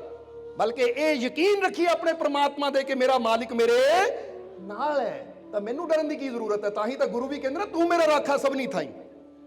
ਹੁਣ ਇਹ ਵਿਸ਼ਵਾਸ ਅਗਰ ਸਾਡੇ ਅੰਦਰ ਆਂਦਾ ਹੈ ਤਾਂ ਸਾਡੇ ਅੰਦਰੋਂ ਡਰ, ਚਿੰਤਾ, ਪਰੇਸ਼ਾਨੀ ਘਟਣੀ ਸ਼ੁਰੂ ਹੋ ਜਾਂਦੀ ਹੈ। ਇਸ ਲਈ ਥੋੜਾ ਜਿਹਾ ਅਸੀਂ ਇਸ ਚੀਜ਼ ਤੇ ਧਿਆਨ ਦੇਣਾ ਹੈ ਕਿ ਜੇ ਸਾਡੇ ਜੀਵਨ ਜਿੰਨੀਆਂ ਤਕਲੀਫਾਂ, ਇੰਨੇ ਦੁੱਖ, ਪਰੇਸ਼ਾਨੀਆਂ, ਤੇ ਇਹਦਾ ਮਤਲਬ ਕਿਤੇ ਨਾ ਕਿਤੇ ਸਾਡੀ ਪ੍ਰੋਗਰਾਮਿੰਗ ਜਿਹੜੀ ਹੈ ਉਹ ਗਲਤ ਹੋਈ ਹੈ। ਕਿਉਂਕਿ ਹਰ ਵੇਲੇ, ਹੁਣ ਸੱਚ ਦੱਸਿਓ ਕਿ ਤੁਹਾਡੇ ਅੰਦਰ ਨੈਗੇਟਿਵ, ਬੁਰੇ ਵਿਚਾਰ ਜ਼ਿਆਦਾ ਚੱਲਦੇ ਜਾਂ ਅੱਛੇ ਵਿਚਾਰ ਜ਼ਿਆਦਾ ਚੱਲਦੇ ਆ? ਆਪ ਸੋਚ ਕੇ ਦੇਖੋ ਆਪਣੇ ਆਪ ਨੂੰ, ਤੁਹਾਨੂੰ ਆਪੇ ਹੀ ਜਵਾਬ ਮਿਲ ਜਾਏਗਾ ਆਪਣੇ ਅੰਦਰੋਂ। ਇੱਕ ਬੰਦਾ ਬਿਮਾਰ ਹੈ ਤਾਂ ਉਹਦੇ ਅੰਦਰ ਤੰਦਰੁਸਤੀ ਦਾ ਵਿਚਾਰ ਬਹੁਤ ਘੱਟ ਚਲੇਗਾ, ਕਦੀ ਕਦੀ ਚਲੇਗਾ, ਪਰ ਬਿਮਾਰੀ ਨੂੰ ਲੈ ਕੇ ਵਿਚਾਰ ਹਰ ਵੇਲੇ ਚਲੇਗਾ, ਹਾਏ ਮੇਰਾ ਆਹ ਦੁਖਦਾ, ਪਤਾ ਨਹੀਂ ਮੈਂ ਠੀਕ ਹੋਣਾ ਜਾਂ ਨਹੀਂ ਹੋਣਾ, ਪਤਾ ਨਹੀਂ ਮੇਰੇ ਤੇ ਕਿਰਪਾ ਹੋਣੀ ਜਾਂ ਨਹੀਂ ਹੋਣੀ। ਯਾਨੀ ਕਹਿਣ ਦਾ ਮਤਲਬ ਕੀ ਹੈ ਕਿ ਹਰ ਵੇਲੇ ਇਨਸਾਨ ਦੇ ਅੰਦਰ ਬੁਰਾ ਚੱਲ ਰਿਹਾ ਹੈ। ਹੁਣ ਜਦੋਂ ਬੁਰਾ ਚੱਲ ਰਿਹਾ ਹੈ ਤਾਂ ਇਹਦਾ ਮਤਲਬ ਸਾਡੀ ਸੋਚ ਨੈਗੇਟਿਵ ਜ਼ਿਆਦਾ ਹੈ, ਪੋਜ਼ਿਟਿਵ ਘੱਟ ਹੈ। ਤੇ ਜੇ ਸਾਡੀ ਸੋਚ ਨੈਗੇਟਿਵ ਹੈ ਤਾਂ ਇਹਦਾ ਮਤਲਬ ਸਾਡਾ ਕਨੈਕਸ਼ਨ ਪਰਮਾਤਮਾ ਨਾਲ ਟੁੱਟਿਆ ਹੋਇਆ ਹੈ, ਯਾਨੀ ਅਸੀਂ ਉਹਦੇ ਨਾਲ ਨਹੀਂ ਜੁੜੇ ਹੋਏ। ਕਿਉਂਕਿ ਜਿਨ੍ਹਾਂ ਦੇ ਅੰਦਰ ਇਹ ਵਿਸ਼ਵਾਸ ਹੈ ਕਿ ਮੇਰਾ ਮਾਲਿਕ ਮੇਰੇ ਨਾਲ ਹੈ, ਮੇਰਾ ਪ੍ਰਮਾਤਮਾ, ਮੇਰਾ ਪ੍ਰਭੂ ਮੇਰੇ ਨਾਲ ਹੈ, ਫਿਰ ਉਹਨਾਂ ਦੇ ਜੀਵਨ 'ਚ ਅਗਰ ਕੋਈ ਪਰੇਸ਼ਾਨੀ, ਤਕਲੀਫ ਆਂਦੀ ਵੀ ਹੈ ਤਾਂ ਉਹ ਡਰਦੇ ਨਹੀਂ। ਉਹਨਾਂ ਨੂੰ ਪਤਾ ਜੇ ਦੁੱਖ ਆਇਆ ਹੈ ਤਾਂ ਚਲਾ ਵੀ ਜਾਏਗਾ, ਜੇ ਦੁੱਖ ਆਇਆ ਤਾਂ ਚਲਾ ਵੀ ਜਾਏਗਾ, ਮੈਂ ਚਿੰਤਾ ਕਿਉਂ ਕਰਨੀ। ਇਸ ਲਈ ਉਹਨਾਂ ਨੇ ਕਿਹਾ ਕਿ ਇਨਸਾਨ ਦੇ ਜੀਵਨ ਦੇ ਵਿੱਚ ਇਹ ਚੀਜ਼ਾਂ, ਕਿ ਪਹਿਲਾਂ ਪ੍ਰੋਗਰਾਮਿੰਗ ਇਹ ਦੇਖੋ ਕਿ ਅਸੀਂ ਸੁਣਦੇ ਕੀ ਆ, ਅਸੀਂ ਪੜ੍ਹਦੇ ਕੀ ਆ, ਅਸੀਂ ਦੇਖਦੇ ਕੀ ਆ। ਅਗਰ ਅਸੀਂ ਨੈਗੇਟਿਵ ਦੇਖੀ ਜਾਵਾਂਗੇ, ਉਹਨੂੰ ਫਰਜ਼ ਕਰੋ ਤੁਸੀਂ ਅਖਬਾਰ ਦੇ ਵਿੱਚ ਪੜ੍ਹ ਲਿਆ ਜਾਂ ਨਿਊਜ਼ ਤੇ ਤੁਸੀਂ ਦੇਖ ਲਿਆ ਕਿ ਫਲਾਨੀ ਜਗ੍ਹਾ ਜਿਹਦਾ ਚੋਰੀ ਦੀ ਗੱਲ ਕੀਤੀ ਹੈ। ਹੁਣ ਜ਼ਰਾ ਸੋਚੋ, ਨਿਊਜ਼ ਨੇ ਦੱਸਣਾ ਕੀ ਹੈ? ਨਿਊਜ਼ ਨੇ ਇਹ ਨਹੀਂ ਦੱਸਣਾ ਕਿ ਲੱਖਾਂ ਬੰਦੇ ਆਰਾਮ ਨਾਲ ਸੁੱਤੇ ਆ, ਉੱਥੇ ਕੁਝ ਨਹੀਂ ਹੋਇਆ। ਨਿਊਜ਼ ਨੇ ਇਹ ਦੱਸਣਾ ਕਿ ਲੱਖਾਂ ਚੋਂ ਇੱਕ ਨਾਲ ਆਹ ਗੱਲ ਹੋ ਗਈ।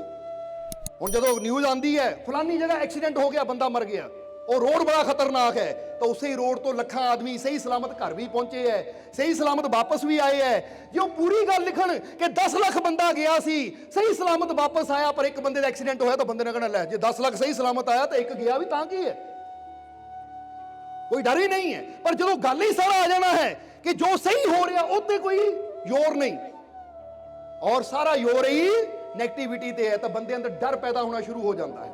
ਇਸ ਲਈ ਅਸੀਂ ਚਾਹੁੰਦੇ ਹਾਂ ਕਿ ਅੱਜ ਤੋਂ ਤੁਸੀਂ ਆਪਣੇ ਅੰਦਰਲੇ ਡਰ ਨੂੰ ਛੱਡੋ ਔਰ ਆਪਣੇ ਅੰਦਰ ਵਿਸ਼ਵਾਸ ਨੂੰ ਪੈਦਾ ਕਰੋ, ਆਪਣੇ ਅੰਦਰ ਯਕੀਨ ਨੂੰ ਪੈਦਾ ਕਰੋ। ਕਿਉਂਕਿ ਮਹਾਤਮਾ ਬੁੱਧ ਨੇ ਵੀ ਕਿਹਾ ਹੈ ਕਿ ਜੈਸੇ ਤੇਰੇ ਵਿਚਾਰ ਹੋਣਗੇ, ਜੈਸੀ ਤੇਰੀ ਸੋਚ ਹੋਏਗੀ, ਵੈਸਾ ਹੀ ਤੇਰਾ ਜੀਵਨ ਹੋਏਗਾ। ਜੇ ਤੇਰੇ ਜੀਵਨ 'ਚ ਤੇਰੀ ਸੋਚ ਡਰ ਨਾਲ ਭਰੀ ਹੋਈ ਹੈ ਤਾਂ ਤੇਰਾ ਜੀਵਨ ਦੁੱਖਾਂ, ਚਿੰਤਾਵਾਂ, ਪਰੇਸ਼ਾਨੀਆਂ ਨਾਲ ਭਰਿਆ ਹੋਏਗਾ।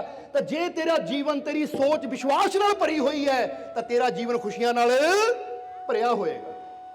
ਜ਼ਰਾ ਹੁਣ ਸਮਝਣਾ ਸਾਰਿਆਂ ਨੇ। ਜਿੱਦਾਂ ਇੱਥੇ ਇੱਕ ਕਹਾਣੀ ਛੋਟੀ ਜਿਹੀ ਦੱਸਾਂਗੇ, ਇਹਨੂੰ ਵੀ ਤੁਸੀਂ ਸਮਝ ਲੈਣਾ ਹੈ ਔਰ ਫਿਰ ਇਹਦਾ ਵੀ ਸਾਨੂੰ ਜਵਾਬ ਚਾਹੀਦਾ ਹੈ। ਇਹ ਕਹਾਣੀ ਸਾਡੇ ਵਿਸ਼ਵਾਸ ਬਾਰੇ ਹੈ ਕਿ ਇੱਕ ਸਮੁੰਦਰ ਦੇ ਵਿੱਚ 2 ਕਸ਼ਤੀਆਂ ਜਾ ਰਹੀਆਂ ਹੈ। ਇੱਕ ਕਸ਼ਤੀ, ਉਹਦੇ ਵਿੱਚ ਵੀ 10 ਆਦਮੀ ਬੈਠੇ ਆ, ਦੂਜੀ ਕਸ਼ਤੀ, ਉਹਦੇ ਵਿੱਚ ਵੀ 10 ਆਦਮੀ ਬੈਠੇ ਆ। ਦੋ ਹੀ ਕਸ਼ਤੀਆਂ ਸਮੁੰਦਰ ਦੇ ਵਿੱਚ ਜਾ ਰਹੀਆਂ ਹੈ। ਅਚਾਨਕ ਜਾਂਦਿਆਂ ਜਾਂਦਿਆਂ ਤੂਫਾਨ ਆ ਗਿਆ, ਬੜੇ ਜ਼ੋਰਾਂ ਦੀ ਬਾਰਿਸ਼ ਹੋਣੀ ਸ਼ੁਰੂ ਹੋ ਗਈ। ਜਦੋਂ ਬਾਰਿਸ਼ ਸ਼ੁਰੂ ਹੋਈ ਤਾਂ ਇੱਕ ਕਸ਼ਤੀ ਦੇ 10 ਮੈਂਬਰ ਘਬਰਾ ਗਏ, ਡਰ ਗਏ ਕਿ ਲੈ ਵੀ ਤੂਫਾਨ ਬਹੁਤ ਤੇਜ਼ ਹੈ, ਹਵਾ ਬਹੁਤ ਤੇਜ਼ ਹੈ, ਹੁਣ ਮਰ ਗਏ, ਹੁਣ ਡੁੱਬੇ, ਹੁਣ ਡੁੱਬ ਗਏ, ਹੁਣ ਮਰ ਗਏ, ਕਿਉਂਕਿ ਸਮੁੰਦਰ ਦਾ ਪਾਣੀ ਬੜਾ ਨਾਵ ਦੇ ਵਿੱਚ ਆ ਰਿਹਾ ਹੈ। ਹੁਣ ਇਹ 10 ਆਦਮੀ ਡਰ ਗਏ ਔਰ ਡਰ ਕੇ ਇੱਕ ਦੂਜੇ ਵੱਲ ਦੇਖਣ ਲੱਗੇ ਕਿ ਹੁਣ ਮਰੇ, ਪਰ ਦੂਜੇ ਪਾਸੇ ਦੂਜੀ ਨਾਵ ਹੈ। ਹੁਣ ਦੂਜੀ ਨਾਵ ਦੇ ਵਿੱਚ ਵੀ 10 ਲੋਕ ਬੈਠੇ ਹੈ, ਪਰ ਜਿੱਦਾਂ ਹੀ ਤੂਫਾਨ ਆਇਆ, ਸਮੁੰਦਰ ਦੀਆਂ ਲਹਿਰਾਂ ਉਹਨਾਂ ਦੀ ਕਸ਼ਤੀ ਵੱਲ ਵੀ ਆ ਰਹੀਆਂ ਹੈ, ਹਵਾ ਉੱਥੇ ਵੀ ਚੱਲ ਰਹੀ ਹੈ, ਹਾਲਾਤ ਉਹੀ ਹੈ। ਪਰ ਉਹ 10 ਆਦਮੀ ਹੱਥ ਜੋੜ ਕੇ ਪ੍ਰਮਾਤਮਾ ਨੂੰ ਕਹਿਣ ਲੱਗੇ ਕਿ ਐ ਪ੍ਰਮਾਤਮਾ, ਐ ਪ੍ਰਭੂ, ਸਾਨੂੰ ਤੇ ਤੇ ਪੂਰਾ ਯਕੀਨ ਹੈ, ਪੂਰਾ ਵਿਸ਼ਵਾਸ ਹੈ ਕਿ ਤੂੰ ਸਾਡੇ ਨਾਲ ਹੈ। ਜੇ ਤੂਫਾਨ ਆਇਆ ਵੀ ਹੈ, ਇਹ ਤੂਫਾਨ ਗੁਜ਼ਰ ਜਾਏਗਾ, ਸਾਨੂੰ ਯਕੀਨ ਹੈ ਤੂੰ ਸਾਡਾ ਬਾਲ ਵੀ ਵਿੰਗਾ ਨਹੀਂ ਹੋਣ ਦੇਗਾ। ਉਹ ਸ਼ਾਂਤ ਹੋ ਕੇ ਖੁਸ਼ੀ ਨਾਲ ਬਹਿ ਗਏ। ਹੁਣ ਸਵਾਲ ਇਹ ਹੈ ਕਿ ਜਰਾ ਦੱਸੋ ਕਿ 2 ਹੀ ਕਸ਼ਤੀਆਂ, ਇੱਕੋ ਹੀ ਸਿਚੁਏਸ਼ਨ, ਪਰ ਇੱਕ ਡਰੇ ਹੋਏ ਹੈ, ਦੂਜੇ ਵਿਸ਼ਵਾਸ ਨਾਲ ਭਰੇ ਹੋਏ ਰੱਬ ਅੱਗੇ ਪ੍ਰਾਰਥਨਾ ਕਰ ਰਹੇ ਹੈ। ਤਾਂ ਹੁਣ ਜੇ ਕਸ਼ਤੀ ਬਚੇਗੀ ਤਾਂ ਕਿਹਨਾਂ ਦੀ ਬਚੇਗੀ, ਜਾਂ ਜੇ ਡੁੱਬੇਗੀ ਕਿਹਦੀ ਡੁੱਬੇਗੀ? ਜਰਾ ਸੋਚ ਕੇ ਦੇਖੋ, ਤੁਸੀਂ ਜਵਾਬ ਆਪੇ ਤੁਹਾਨੂੰ ਮਿਲ ਜਾਏਗਾ ਕਿ ਜਿਹੜੇ ਡਰੇ ਹੋਏ ਹੈ, ਬਹੁਤ ਚਾਂਸ ਹੈ ਕਿ ਡਰ ਵਿੱਚ, ਹੜਬੜਾਹਟ ਵਿੱਚ ਉਹਨਾਂ ਦੀ ਕਸ਼ਤੀ ਡੁੱਬੇਗੀ। ਤਾਂ ਜਿਹੜੇ ਵਿਸ਼ਵਾਸ ਨਾਲ ਭਰੇ ਹੋਏ ਆ, ਆਸਥਾ ਨਾਲ ਭਰੇ ਹੋਏ ਹੈ, ਹੁਣ ਜੇ ਰੱਬ ਨੇ ਮਦਦ ਵੀ ਕਰਨੀ ਹੋਵੇ ਨਾ, ਤਾਂ ਰੱਬ ਨੇ ਮਦਦ ਕਿਹਦੀ ਕਰਨੀ ਹੈ? ਰੱਬ ਨੇ ਮਦਦ ਉਹਦੀ ਕਰਨੀ ਜਿਹੜਾ ਉਹ ਦੁੱਖ ਦੀ ਘੜੀ ਚ ਉਹਨੂੰ ਵਿਸ਼ਵਾਸ ਦੇ ਨਾਲ ਪੁਕਾਰ ਰਿਹਾ ਹੈ, ਕਿ ਸਾਨੂੰ ਯਕੀਨ ਹੈ, ਸਾਨੂੰ ਭਰੋਸਾ ਹੈ ਕਿ ਸਾਡੀ ਰੱਖਿਆ ਸਾਡਾ ਪ੍ਰਮਾਤਮਾ ਜ਼ਰੂਰ ਕਰੇਗਾ। ਤਾਂ ਹੀ ਤਾਂ ਗੁਰਬਾਣੀ ਵੀ ਕਹਿੰਦੀ ਹੈ ਨਾ, ਤੂੰ ਕਾਹੇ ਡੋਲੇ ਪ੍ਰਾਣੀਆਂ ਤੁਧ ਰਾਖੇਗਾ ਸਿਰਜਣਹਾਰ। ਡਰ ਨਾ, ਆਪਣੇ ਸਿਰਜਣਹਾਰ, ਆਪਣੇ ਪ੍ਰਮਾਤਮਾ, ਆਪਣੇ ਪ੍ਰਭੂ ਤੇ ਵਿਸ਼ਵਾਸ ਰੱਖ, ਫਿਰ ਤੇਰੇ ਜੀਵਨ 'ਚ ਆਇਆ ਹੋਇਆ ਤੂਫਾਨ ਵੀ ਗੁਜ਼ਰ ਜਾਏਗਾ ਔਰ ਤੇਰਾ ਬਾਲ ਵੀ ਵਿੰਗਾ ਨਹੀਂ ਹੋਏਗਾ। ਇਸ ਲਈ ਅੱਜ ਆਪਣੇ ਅੰਦਰ ਵਿਸ਼ਵਾਸ ਪੈਦਾ ਕਰਕੇ ਜਾਣਾ ਹੈ ਅਸੀਂ, ਕਿ ਜੇ ਜੀਵਨ 'ਚ ਕੋਈ ਦੁੱਖ, ਕੋਈ ਪਰੇਸ਼ਾਨੀ, ਕੋਈ ਤਕਲੀਫ ਹੈ ਵੀ, ਤੇ ਅਸੀਂ ਯਕੀਨ ਰੱਖਣਾ ਹੈ ਆਪਣੇ ਪ੍ਰਮਾਤਮਾ ਦੇ ਪ੍ਰਭੂ ਤੇ, ਕਿ ਜਿਸਨੇ ਮੈਨੂੰ ਪੈਦਾ ਕੀਤਾ ਮੇਰੀ ਸੰਭਾਲ ਵੀ ਜ਼ਰੂਰ ਕਰੇਗਾ। ਪਰ ਅੱਜ ਅਸੀਂ ਦੇਖਿਆ ਕਿ ਬੰਦਾ ਰੱਬ ਤੇ ਯਕੀਨ ਨਹੀਂ ਕਰਦਾ, ਬੰਦਾ ਪ੍ਰਮਾਤਮਾ ਤੇ ਯਕੀਨ ਨਹੀਂ ਕਰਦਾ, ਬੰਦਾ ਛੋਟੇ ਛੋਟੇ ਟੋਟਕਿਆਂ ਤੇ ਯਕੀਨ ਕਰਦਾ ਹੈ। ਸਾਡਾ ਹਿਮਾਚਲ ਵਿੱਚ ਇੱਕ ਜਗ੍ਹਾ ਸਤਸੰਗ ਸੀ, ਇੱਕ ਸੱਚੀ ਘਟਨਾ ਦੱਸਣ ਲੱਗੇ ਤੁਹਾਨੂੰ। ਸਾਡਾ ਹਿਮਾਚਲ ਵਿੱਚ ਇੱਕ ਜਗ੍ਹਾ ਸਤਸੰਗ ਸੀ। ਹੁਣ ਜਦੋਂ ਸਤਸੰਗ ਵਾਸਤੇ ਹੀ ਪਹੁੰਚੇ, ਪੰਡਾਲ ਦੀ ਤਰਫ ਜਾ ਰਹੇ ਤਾਂ ਰਸਤੇ 'ਚ ਗੱਡੀਆਂ ਖੜੀਆਂ, ਇੱਕ ਟਰੱਕ ਖੜਾ ਹੈ। ਉਹ ਬੰਦੇ ਨੇ ਨਵਾਂ ਹੀ ਟਰੱਕ ਲਿਆ ਸੀ। ਟਰੱਕ ਦੇ ਅੱਗੇ 2 ਜੁੱਤੀਆਂ ਲਟਕਾਈਆਂ, ਪਿੱਛੇ ਵੀ 2 ਜੁੱਤੀਆਂ ਲਟਕਾਈਆਂ ਹੋਈਆਂ। ਔਰ ਜੁੱਤੀ ਕਾਹਦੇ ਲਟਕਾਈ ਜਾਂਦੀ ਹੈ ਟਰੱਕ ਦੇ ਅੱਗੇ ਪਿੱਛੇ? ਜਰਾ ਦੱਸਿਓ ਸਾਨੂੰ, ਜਵਾਬ ਹੈ ਕਿਸੇ ਕੋਲ? ਕਾਹਦੇ ਲਟਕਾਈ ਜਾਂਦੀ ਹੈ? ਕਈ ਪਰਾਂਦੀਆਂ ਲਟਕਾ ਲੈਂਦੇ ਅੱਗੇ ਵੀ ਔਰ ਪਿੱਛੇ ਵੀ। ਹੁਣ ਕਿਉਂ ਲਟਕਾ ਲੈਂਦੇ ਆ? ਕਿ ਕਿਸੇ ਦੀ ਨਜ਼ਰ ਨਾ ਲੱਗੇ।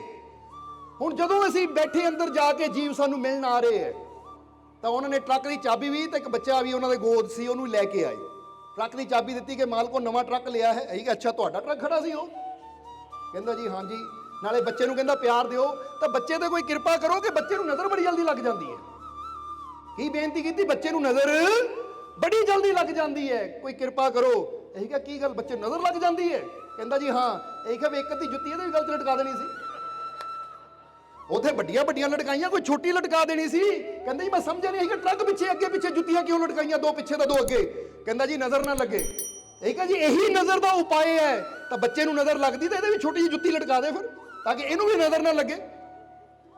ਤਾਂ ਫਿਰ ਉਹ ਹੱਸ ਪਿਆ। ਇਹ ਕਹਾਂ ਸਮਝਿਆ ਨਹੀਂ, ਅੱਜ ਇਨਸਾਨ ਨੂੰ ਟੁੱਟੀਆਂ ਹੋਈਆਂ ਜੁੱਤੀਆਂ ਤੇ ਯਕੀਨ ਹੈ, ਪਰ ਆਪਣੇ ਰੱਬ ਤੇ, ਆਪਣੇ ਮਾਲਿਕ ਦੇ ਬੰਦੇ ਨੂੰ ਯਕੀਨ ਹੈ ਨਹੀਂ। ਉਹ ਯਾਦ ਰੱਖੋ ਕਿ ਜੇ ਬੰਦਾ ਆਪਣੇ ਰੱਬ ਤੇ ਭਰੋਸਾ ਰੱਖੇ ਕਿ ਮੇਰਾ ਮਾਲਿਕ ਮੇਰੇ ਨਾਲ ਹੈ, ਜਿੱਦਾਂ ਦੱਸਿਆ ਜਿਸ ਕੋ ਰਾਖੇ ਸਾਈਆਂ ਮਾਰ ਸਕੇ ਨਾ ਕੋਏ। ਜਿਹਨੂੰ ਆਪਣੇ ਸਾਈਂ ਤੇ, ਆਪਣੇ ਮਾਲਿਕ ਤੇ, ਆਪਣੇ ਪ੍ਰਮਾਤਮਾ, ਆਪਣੇ ਪ੍ਰਭੂ ਤੇ ਪੂਰਾ ਯਕੀਨ ਹੁੰਦਾ ਹੈ ਕਿ ਮੇਰਾ ਮਾਲਿਕ ਮੇਰੇ ਨਾਲ ਹੈ, ਤਾਂ ਉਹ ਫਿਰ ਆ ਜੁੱਤੀਆਂ ਦੀ, ਆ ਨਿੰਬੂਆਂ ਦੀ, ਆ ਮਿਰਚਾਂ ਦੀ ਫਿਕਰ ਨਹੀਂ ਕਰਦਾ। ਪਰ ਅੱਜ ਇਨਸਾਨ ਰੱਬ ਤੇ ਯਕੀਨ ਨਹੀਂ ਕਰਦਾ, ਆਪਣੇ ਮਾਲਿਕ ਤੇ ਯਕੀਨ ਨਹੀਂ ਕਰਦਾ। ਤਾਂ ਹੀ ਤਾਂ ਅਸੀਂ ਕਿਹਾ ਸਾਡੇ ਦੁੱਖ ਦਾ ਕਾਰਨ ਕੀ ਹੈ? ਅਸੀਂ ਬਾਹਰੋਂ ਬਹੁਤ ਕੁਝ ਕਰੀ ਜਾਂਦੇ ਆ, ਪਰ ਲੋੜ ਹੈ ਸਾਨੂੰ ਅੰਦਰ ਕਰਨ ਦੀ। ਅੰਦਰ ਸਾਡੇ ਵਿਸ਼ਵਾਸ ਨਹੀਂ ਹੈ। ਉਹ ਬਾਹਰੋਂ ਜੁੱਤੀਆਂ ਵੀ ਲਟਕਾ ਲਓ ਤਾਂ ਵੀ ਕੁਝ ਨਹੀਂ ਹੋਣਾ। ਬਾਹਰੋਂ ਕੋਠੀਆਂ ਤੇ ਦੇਖਿਆ ਕਿ ਘੜੇ ਮੂੰਹ ਤੇ ਕਰਕੇ ਰੱਖ ਦਿਓ, ਕਾਲੇ ਮੂੰਹ ਕਰਕੇ, ਤਾਂ ਵੀ ਕੁਝ ਨਹੀਂ ਹੋਣਾ। ਪਰ ਜਿਹਨੂੰ ਆਪਣੇ ਰੱਬ ਤੇ ਵਿਸ਼ਵਾਸ ਹੈ, ਰੱਬ ਤੇ ਯਕੀਨ ਹੈ ਕਿ ਮੇਰਾ ਰੱਬ, ਮੇਰਾ ਮਾਲਿਕ, ਮੇਰਾ ਪ੍ਰਮਾਤਮਾ ਮੇਰੇ ਨਾਲ ਹੈ, ਉਹ ਦੁਨੀਆ ਦੇ ਕਿਸੇ ਵੀ ਕੋਨੇ ਤੇ ਚਲਾ ਜਾਵੇ, ਉਹਦੀ ਰੱਖਿਆ ਪ੍ਰਮਾਤਮਾ ਹਰ ਜਗ੍ਹਾ ਕਰਦਾ ਹੈ। ਇਸ ਲਈ ਕਹਿੰਦੇ ਨਾ, ਤੂੰ ਮੇਰਾ ਰਾਖਾ ਸਭਨੀ ਥਾਈਂ। ਇੱਥੇ ਸਭਨੀ ਥਾਈਂ ਦੇ ਵਿੱਚ ਸਾਰੀਆਂ ਜਗ੍ਹਾ ਆ ਜਾਂਦੀਆਂ ਹੈ। ਫਿਰ ਇਹ ਨਹੀਂ ਦੇਖਿਆ ਜਾਂਦਾ ਕਿ ਮੈਂ ਘਰ ਹੀ ਤੇਰੀ ਰੱਖਿਆ ਕਰਨੀ ਹੈ ਜਾਂ ਮੈਂ ਦੁਕਾਨ ਤੇ ਤੇਰੀ ਰੱਖਿਆ ਕਰਨੀ ਹੈ। ਸਭਨੀ ਥਾਈਂ ਦਾ ਮਤਲਬ ਹੈ ਤੂੰ ਜਿੱਥੇ ਮਰਜੀ ਚਲਾ ਜਾ, ਚਾਹੇ ਪਤਾਲ 'ਚ ਚਲਾ ਜਾ, ਚਾਹੇ ਆਕਾਸ਼ 'ਚ ਚਲਾ ਜਾ, ਹਰ ਜਗ੍ਹਾ ਮੈਂ ਤੇਰੀ ਰੱਖਿਆ ਕਰੂੰਗਾ। ਇਹ ਕਹਿੰਦੇ ਹੈ ਗੁਰੂ। ਇਸ ਲਈ ਸਾਡੇ ਅੰਦਰ ਵਿਸ਼ਵਾਸ ਹੋਣਾ ਚਾਹੀਦਾ ਆਪਣੇ ਮਾਲਿਕ ਤੇ, ਕਿ ਜਦ ਮੇਰਾ ਮਾਲਿਕ ਮੇਰੇ ਨਾਲ ਹੈ। ਜਿੱਦਾਂ ਹੀ ਇੱਕ ਗੱਲ ਕਹੀ ਥੀ, ਜब मेरा मालिक मेरे साथ है तो डरने की क्या, फिर डरना क्यों। ਇਹ ਵਿਸ਼ਵਾਸ, ਇਹ ਭਰੋਸਾ ਹੋਣਾ ਚਾਹੀਦਾ ਸਾਡੇ ਅੰਦਰ। ਇਸ ਲਈ ਅੱਜ ਆਪਣੇ ਅੰਦਰ ਉਹ ਵਿਸ਼ਵਾਸ, ਉਹ ਭਰੋਸਾ, ਉਹ ਯਕੀਨ ਪੈਦਾ ਕਰਨਾ ਹੈ ਅਸੀਂ, ਕਿ ਜੇ ਸਾਡੇ ਜੀਵਨ 'ਚ ਸਾਨੂੰ ਲੱਗਦਾ ਵੀ ਹੈ ਕੋਈ ਕਮੀ ਹੈ, ਅੱਜ ਕਿਸੇ ਨੂੰ ਲੱਗਦਾ ਮੇਰਾ ਕੰਮ ਨਹੀਂ ਚੱਲਦਾ, ਅੱਜ ਕਿਸੇ ਨੂੰ ਲੱਗਦਾ ਮੇਰੇ ਜੀਵਨ 'ਚ ਕੋਈ ਦੁੱਖ ਹੈ, ਕੋਈ ਬਿਮਾਰੀ ਹੈ, ਅੱਜ ਕਿਸੇ ਨੂੰ ਲੱਗਦਾ ਮੇਰੇ ਜੀਵਨ 'ਚ ਕੋਈ ਚਿੰਤਾ ਹੈ, ਤਾਂ ਅੱਜ ਇੰਨਾ ਵਿਸ਼ਵਾਸ ਆਪਣੇ ਅੰਦਰ ਕਰਕੇ ਜਾਣਾ ਕਿ ਮੈਨੂੰ ਪੂਰਾ ਯਕੀਨ ਹੈ ਆਪਣੇ ਮਾਲਿਕ ਤੇ, ਮੈਨੂੰ ਪੂਰਾ ਵਿਸ਼ਵਾਸ ਹੈ ਆਪਣੇ ਪ੍ਰਮਾਤਮਾ ਪ੍ਰਭੂ ਤੇ, ਕਿ ਮੇਰਾ ਦੁੱਖ ਜ਼ਰੂਰ ਦੂਰ ਹੋਏਗਾ, ਮੇਰੇ ਜੀਵਨ 'ਚ ਜ਼ਰੂਰ ਖੁਸ਼ੀਆਂ ਆਣਗੀਆਂ। ਕਿਉਂਕਿ ਗੱਲ ਸਿਰਫ ਕਨੈਕਸ਼ਨ ਜੋੜਨ ਦੀ ਹੈ। ਇਹ ਗੱਲ ਯਾਦ ਰੱਖੋ ਸਾਰੇ। ਹੁਣ ਜਰਾ ਧਿਆਨ ਦੇਣਾ, ਜਿੱਦਾਂ ਐਡੀਸਨ ਨੇ ਇੱਕ ਗੱਲ ਬੜੀ ਪਿਆਰੀ ਕਹੀ ਸੀ, ਸ਼ਾਇਦ ਤੁਸੀਂ ਪੜ੍ਹੀ ਵੀ ਹੋਵੇ। ਐਡੀਸਨ ਨੇ ਕਿਹਾ ਕਿ ਬਿਜਲੀ 'ਚ ਬੜੀ ਸ਼ਕਤੀ ਹੈ, ਪਰ ਉਪਯੋਗ ਉਹੀ ਇਹਦਾ ਕਰ ਪਾਉਂਦਾ ਜਿਹਨੂੰ ਪਤਾ ਹੁੰਦਾ ਹੈ ਕਿ ਇਹਨਾਂ ਤਾਰ ਕਿੱਦਾਂ ਜੋੜੀ ਜਾਂਦੀ ਹੈ। ਜਿੱਦਾਂ ਫਰਜ਼ ਕਰੋ ਇਸ ਲਈ ਸਾਊਂਡ ਚੱਲ ਰਹੀ ਹੈ ਜਾਂ ਪੱਖੇ ਘਰ 'ਚ ਚੱਲਦੇ ਹੈ, ਹੁਣ ਇਹਦਾ ਲਾਭ ਕੌਣ ਲੈ ਸਕਦਾ? ਜਿਹਨੂੰ ਪਤਾ ਹੋਵੇ ਤਾਰ ਕਿੱਦਾਂ ਜੋੜੀ ਜਾਂਦੀ ਹੈ। ਤੇ ਜੇ ਤਾਰ ਹੀ ਲਾਉਣ ਦਾ ਪਤਾ ਨਾ ਹੋਵੇ ਤਾਂ ਬੰਦਾ ਬਿਜਲੀ ਦਾ ਪੂਰਾ ਉਪਯੋਗ ਫਾਇਦਾ ਲੈ ਹੀ ਨਹੀਂ ਸਕਦਾ।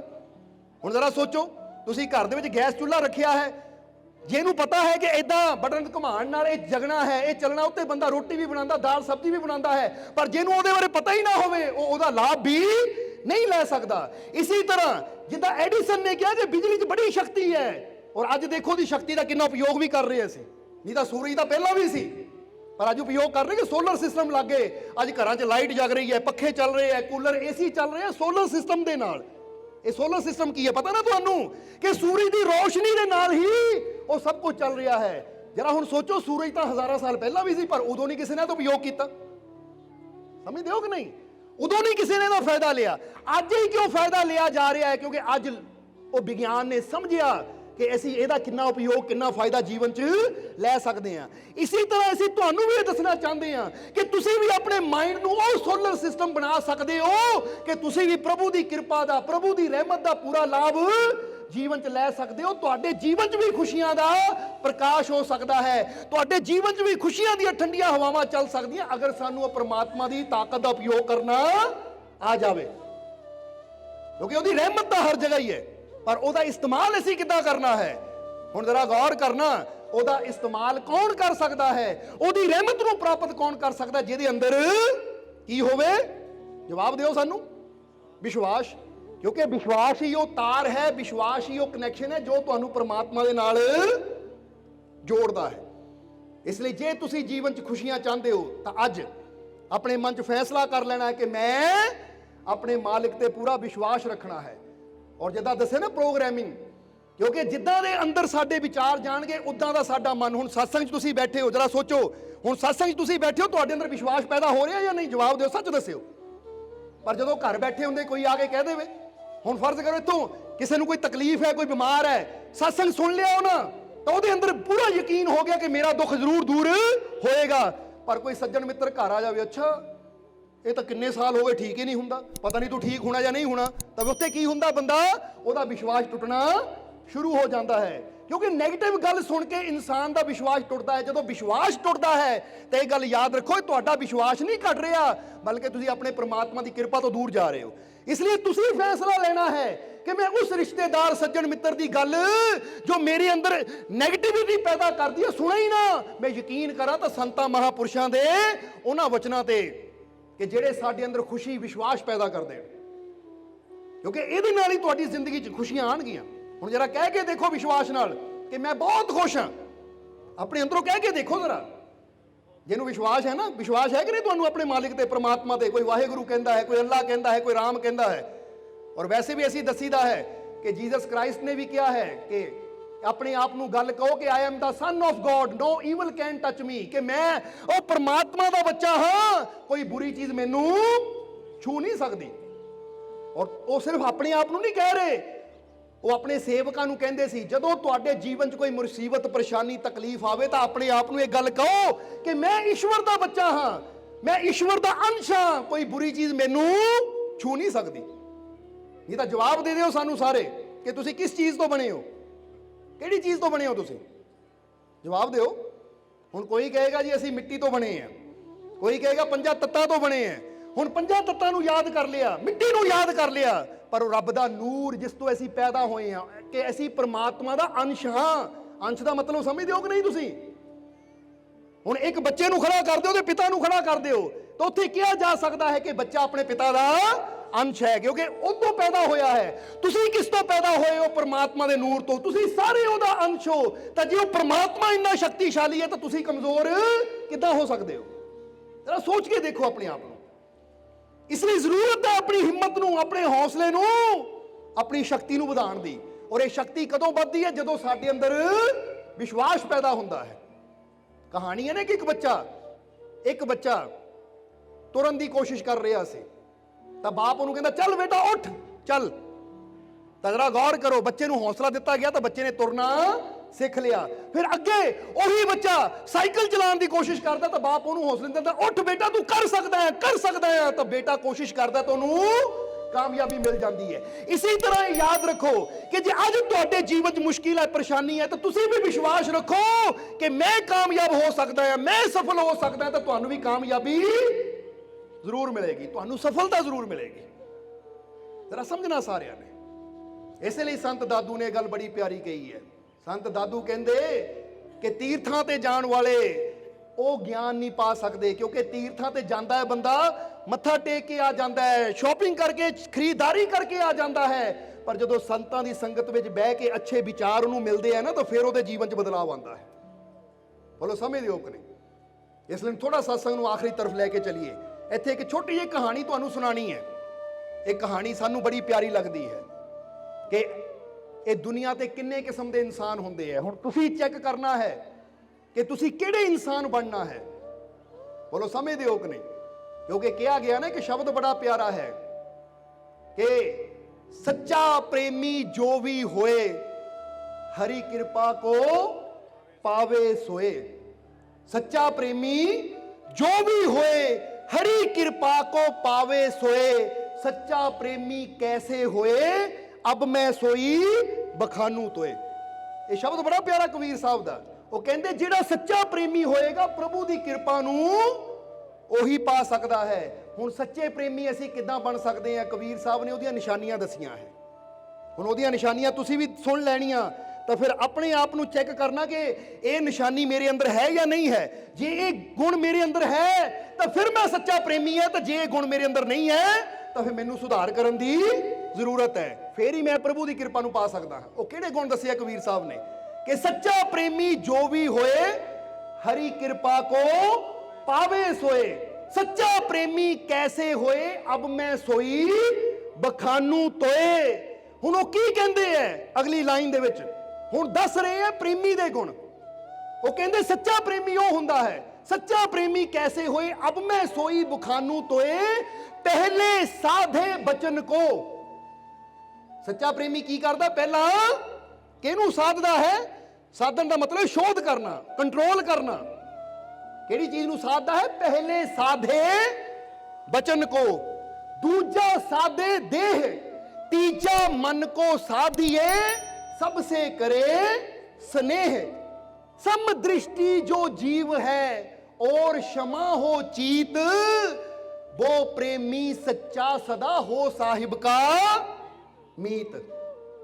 जरा देखो कबीर साहब ने कुछ लाइनां च गुण दसे है सच्चे प्रेमी दे। सो ऐसी चाहते गुणां नूं तुसीं भी समझ लो ताकि तुहाडे अंदर भी वो प्रभु की कृपा नूं पाण वाली वो भावना जो है ना वो पूरी हो सके, ताकि उसकी कृपा तुहानूं मिल सके। वो कहते सच्चा प्रेमी जिहड़ा होएगा ना परमात्मा दा, हुण तुसीं जिन्ना मर्जी कही जाओ मैं रब नाल बहुत प्यार करदा, मैं भगवान नाल बहुत प्यार करदा, मैं वाहिगुरू अल्लाह नाल बहुत प्यार करदा हां, तां कबीर साहब कहंदे सिर्फ जवानी कहण नाल प्रेम नहीं हुंदा। जिहड़ा सच्चा प्रेमी होएगा ਉਹਦੇ अंदर क्वालिटियां खूबियां किहड़ियां होणगीਆਂ।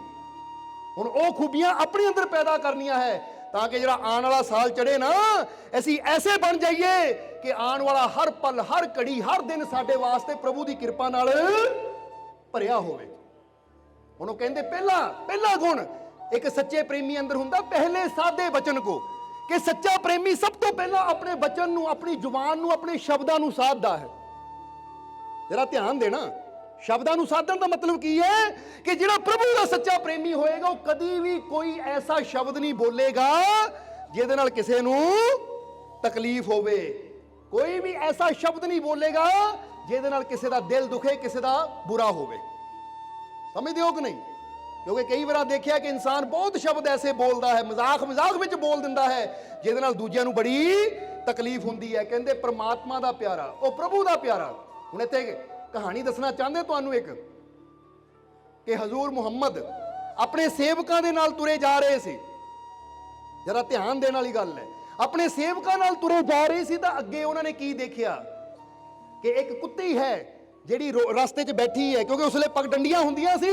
ਉਹ ਆਪਣੇ ਬੱਚਿਆਂ ਨੂੰ ਦੁੱਧ ਪਿਲਾ ਰਹੀ ਹੈ, ਆਪਣੇ ਬੱਚਿਆਂ ਨੂੰ ਦੁੱਧ ਪਿਲਾ ਰਹੀ ਹੈ।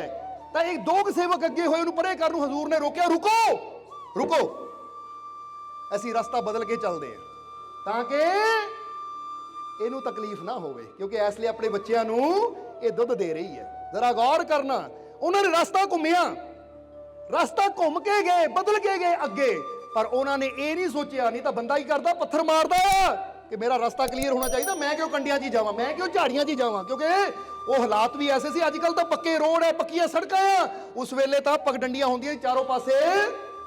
रास्ते किदां दे हुंदे सी? मले झाड़ जखड़ ਪਤਾ ਹੀ ਹੈ ਇਨਸਾਨ ਨੂੰ, ਜਿਹੜੇ ਬਜ਼ੁਰਗ ਬੈਠੇ ਆ, ਪਤਾ ਹੀ ਹੈ ਕਿ ਅੱਜ ਤੋਂ 50-60 ਸਾਲ ਪਹਿਲਾਂ ਪਿੰਡਾਂ ਦੇ ਰਸਤਿਆਂ ਦੇ ਹਾਲਾਤ ਕੀ ਸੀ।